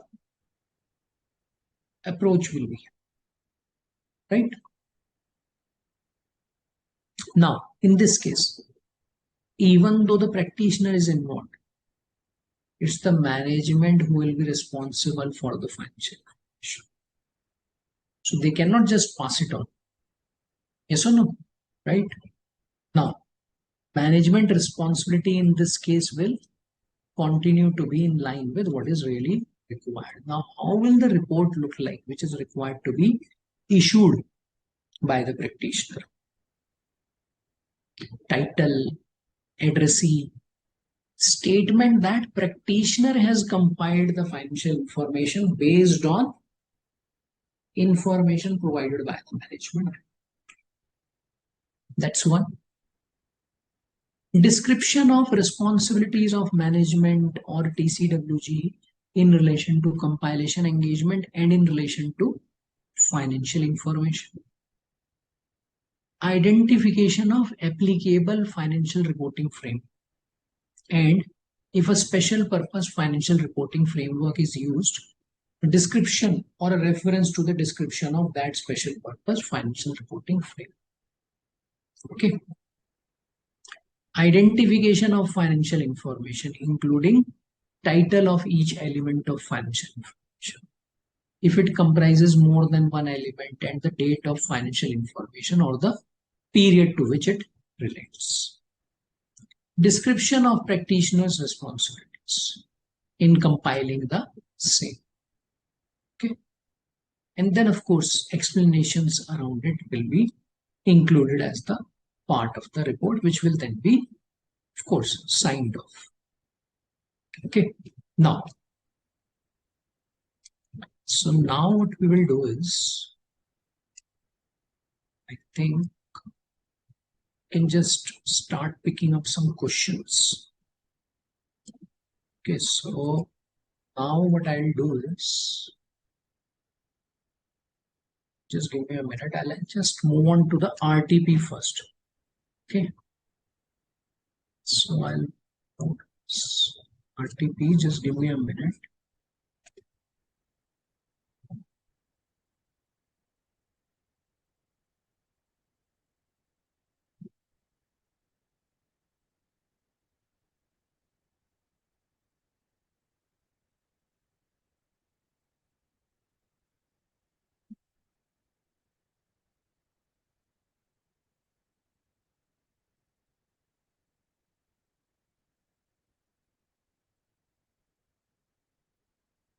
All right. So there you go.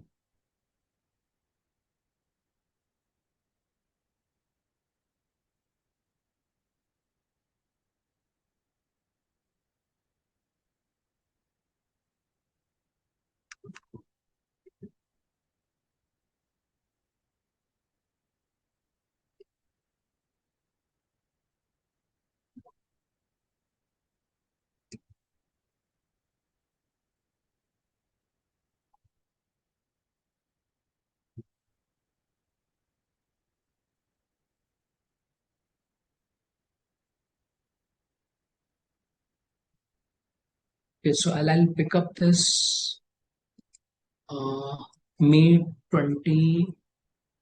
So which one is this? Okay. So this is May 25. Huh? Okay. So this is the one that we have.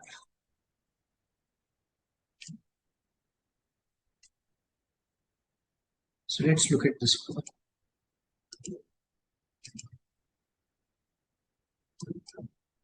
Yeah. Compilation engagement is an engagement in which a practitioner applies accounting and financial reporting expertise to assist the management in the preparation and presentation of financial information of an entity in accordance with an applicable financial reporting framework and issues a report. Correct? So that's the understanding we just obtained. Now, in this case, for what purposes may the financial information prepared under such an engagement be required? So that's one.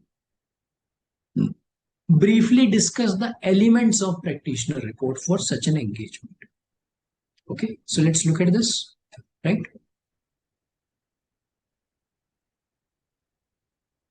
So I just move on to the solution.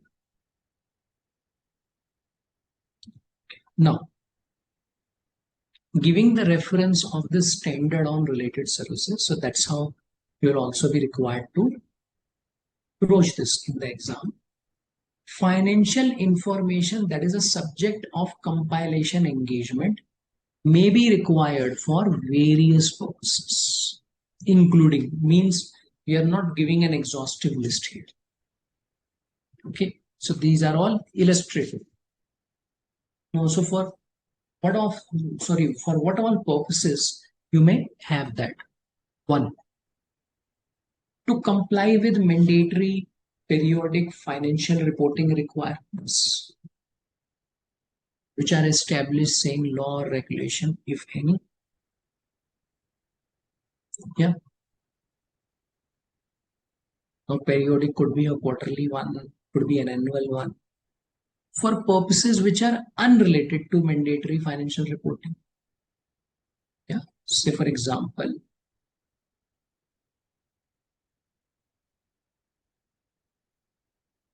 for the management or TCWG, which is prepared on the basis appropriate for the specification which the management suggests.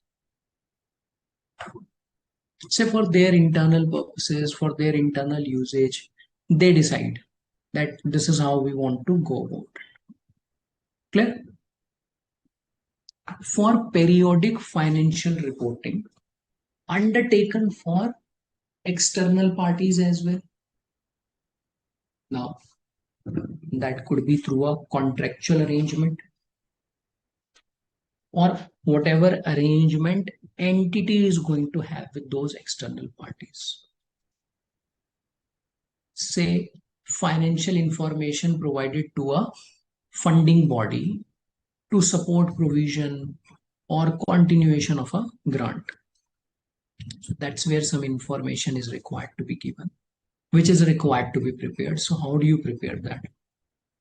Correct. So that basis one may have to look into. Okay. So that's something you'll find here. For transactional purposes,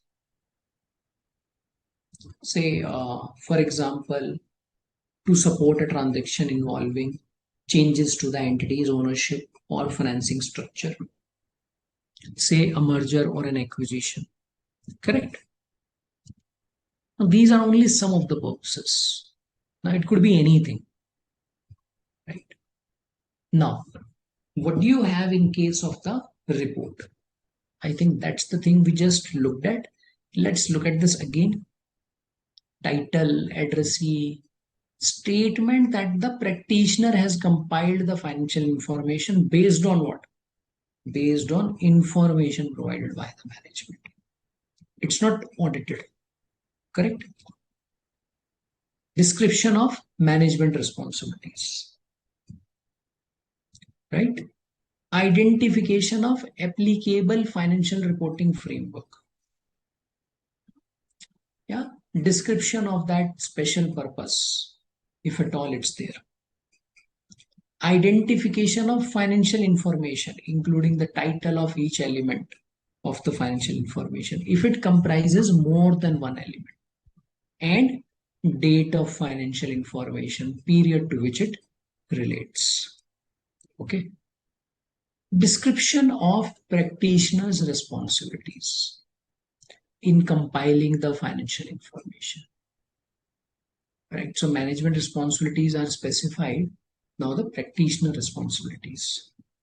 Description of what a compilation engagement entails. So that's where you can include the explanations. Since a compilation engagement is not an assurance, practitioner is not very required to verify the accuracy, completeness of information. Practitioner doesn't express an audit opinion or a review conclusion. Correct? Next.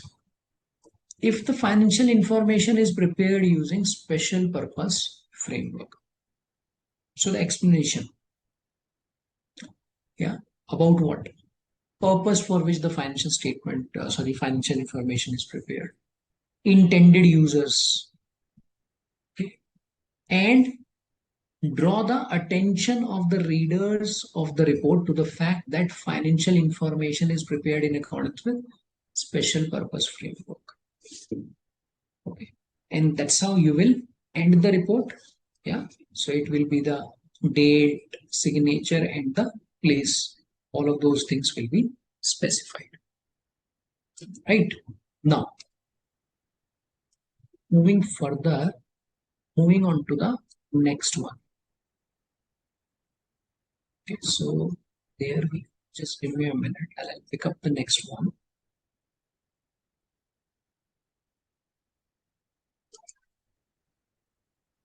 All right, so let's pick up this one.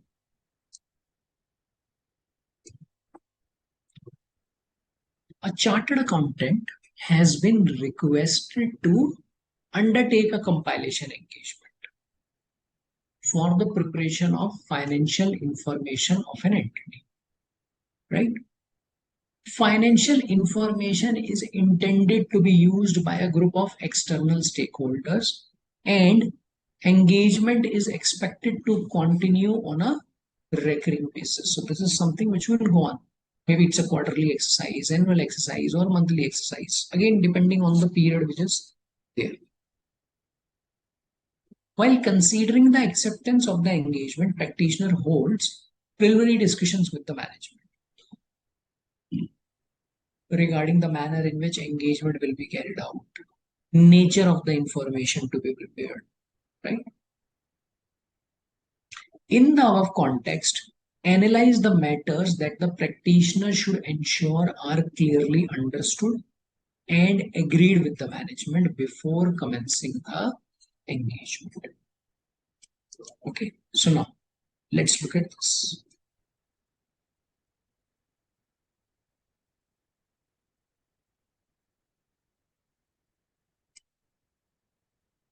Now, as per SRS 4410, now what do you have? Practitioner shall not accept the engagement unless she has agreed the terms of engagement. Okay. Now, what do they include? Intended use and distribution of financial information, any restrictions on its use or distribution. So that's one. Identification of applicable financial reporting frame. Yeah. Objective and scope of compilation engagement. Responsibilities of the practitioner, including the requirement to comply with relevant ethical requirements. Okay. Management's responsibilities for financial information, for preparation and presentation, right? Management responsibilities for design, implementation, maintenance of such internal control. Correct? Accuracy and completeness of the records which the management will provide to the practitioner. Very, very important. Huh? Okay. If at all any judgment is required in the preparation and presentation of financial information, so that is also required to be in place. Expected form and the content of practitioner's report, so that should also be specified. Yeah. Yeah. So all of these things need to be in place. Right? Clear? All right. So now let's move further. So I'll pick up some more questions now. So just give me a minute.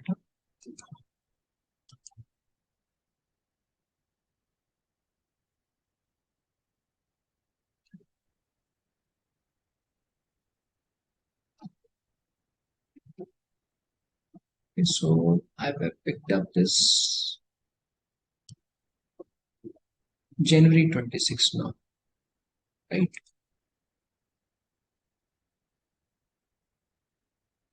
Sorry, I'll just now, I think I'll have to move on to the next document.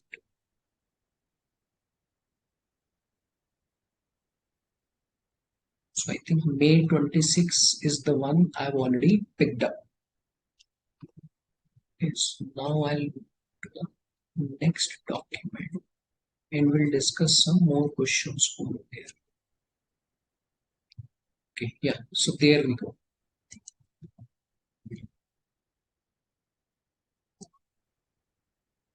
Right, so let's look at some more questions.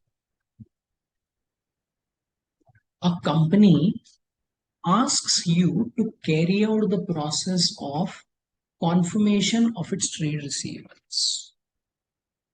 Okay. Having balances in excess of rupees 10 lakhs as per the books of accounts at the end of the year.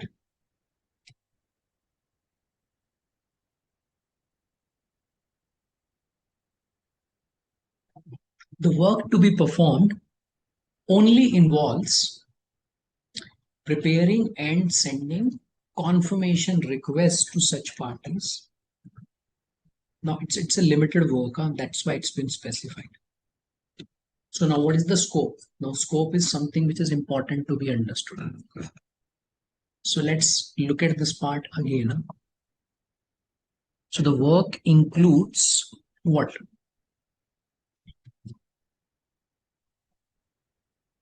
Only in advance. Preparing and sending confirmation requests to, and then of course, submission of a report in accordance with professional standards. Yeah, so these are the things which are required to be formed. So we can say this is procedure number 1, this is procedure number 2, and third one is not a procedure, that's a submission of the report. Okay.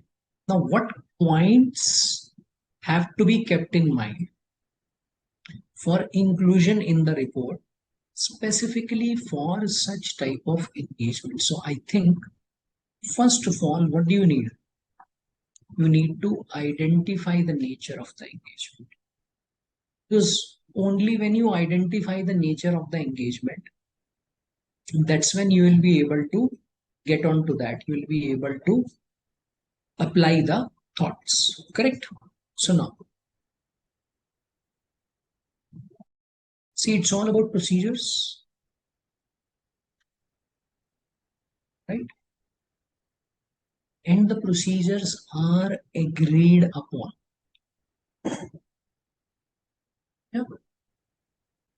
When the management and the practitioner are agreeing that these are the only procedures practitioner will perform, nothing beyond that. So what do we call that? AUP. Yes or no? That's what we discussed is actually an AUP. Correct. Now in this case, there are mainly two procedures. Preparing, actually you can say preparing is one, sending is one. Or you may say prepare and send, and then analyze the variations. So these are the two broad set of procedures that we have. Now, in this case, how do we really go about it? So what are the considerations you need to have? Okay.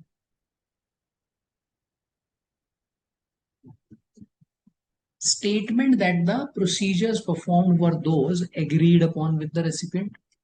Obviously, that's something which will form part of the report.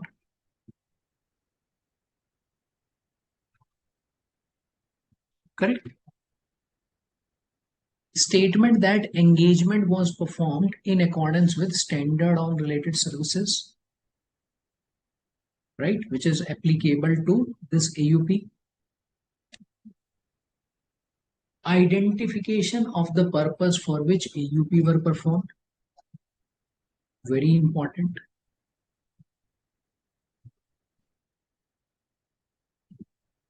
Listing of the specified procedures, that's something which is actually getting done. Yes or no? What is getting done?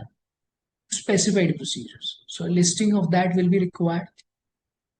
Description of auditors' factual findings, including sufficient details of errors and exceptions from. Okay. Now this one again is important. Factual findings, including details of errors and exceptions. Statement that procedures performed do not constitute either an audit or a review. So sort of clarification. Statement that had the auditor performed additional procedures, say an audit or a review, so the outcome could have been different. Yeah.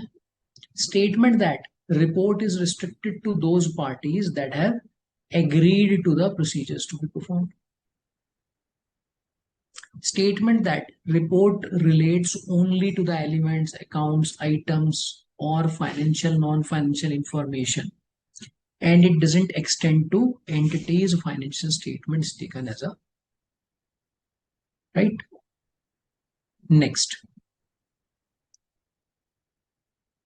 during the course of performing a compilation engagement, it becomes known to you that the client had suffered a theft loss of 100 lakhs of its inventories over a period of time at a storage location visited infrequently. Claim was lodged by the client with the insurance company, which was repudiated due to certain technical reasons relating to coverage of the policy. Client has not preferred a complaint or an appeal against the said repudiation. Amount is reflected under the head current assets in trial balance of the client. Discuss how you should proceed to deal with the matter. Okay. Now, this amount of 100 lakhs, it's reflected under current assets. Okay. Now, since our client's claim has been repudiated, no appeal has been preferred, it's a loss. Clearly, and accordingly it should be dealt. Amendments are required for the financial information not to be materially misstated. If the practitioner becomes aware during the course of engagement that amendments to compiled financial information are required, okay, practitioner shall propose. So the practitioner shall propose such amendments to the management. Okay. Now, in that case, if let's suppose the management declines, doesn't permit the practitioner to make the proposed amendments, practitioner shall withdraw from the engagement, inform the management TCWG. If the withdrawal is not possible, practitioner shall determine the professional and legal responsibilities. Okay, yeah. So that's how the practitioner shall deal with this. Yeah. So now we will look at one case study basis which will have some MCQs. Okay, so let's look at this one. KM Limited has engaged your firm for compilation of financial statements in accordance with SRS 4410. Okay. You also come to know that the company is setting up a new unit in Rourkela, Odisha.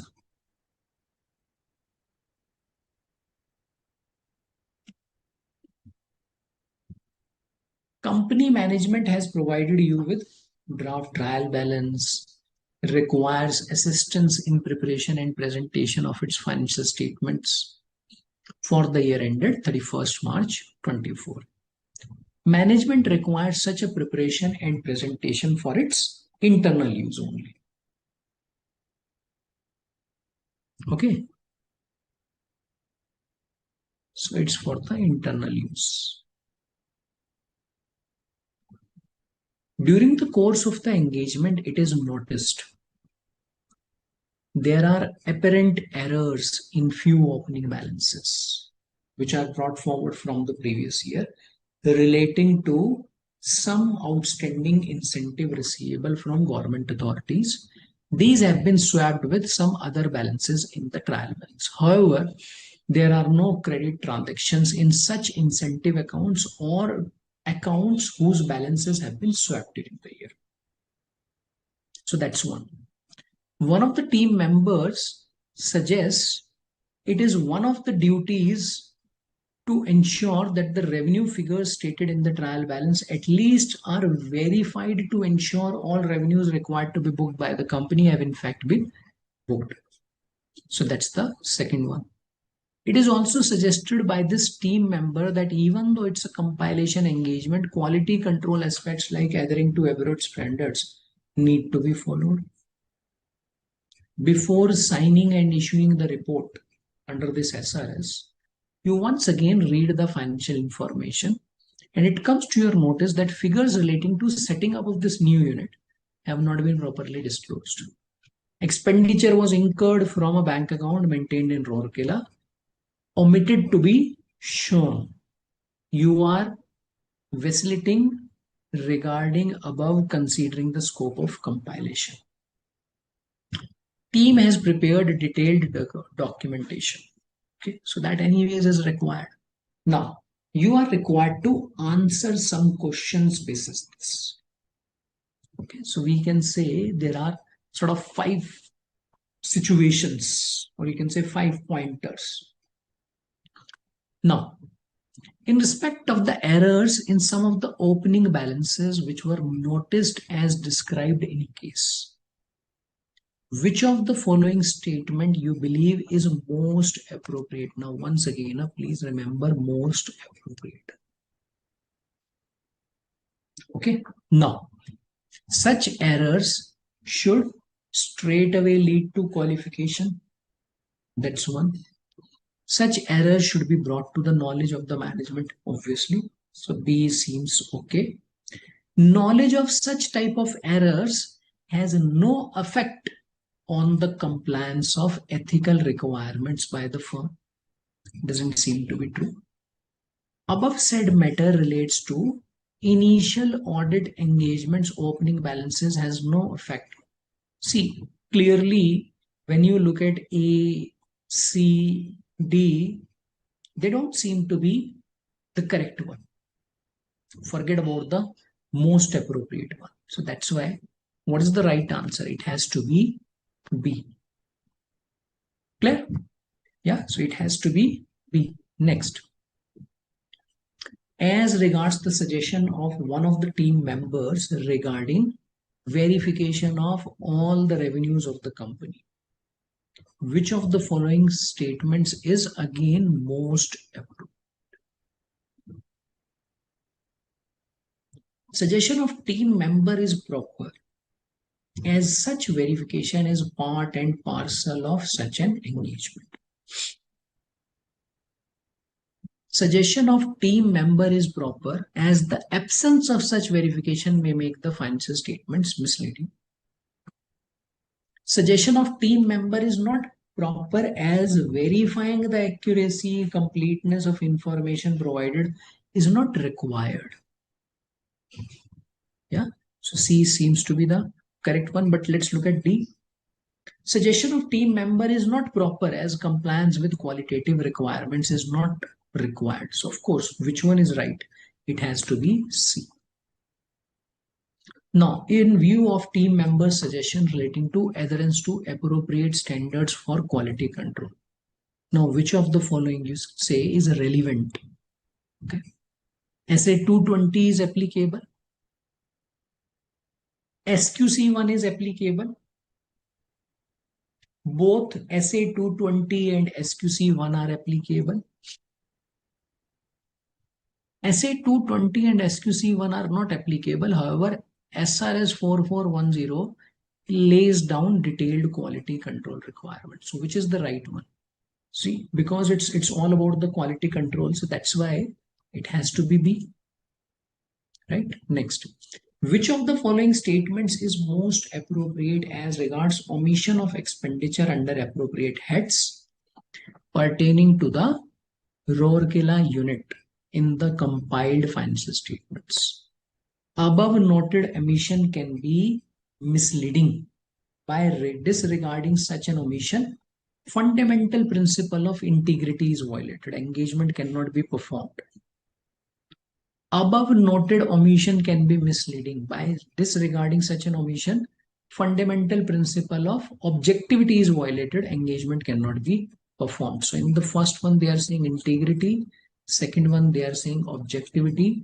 Above noted omission has no effect. So that's incorrect.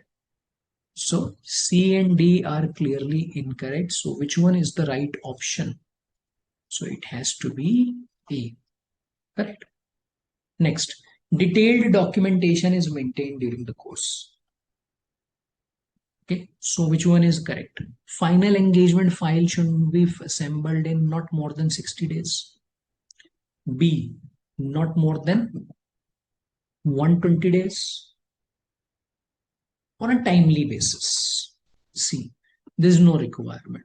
So which one is the right answer? Of course, it has to be C. C is the right answer. Clear on this? Yeah. So with this, we are through. Thanks once again for your time today. So we can just close this session now. We can close this.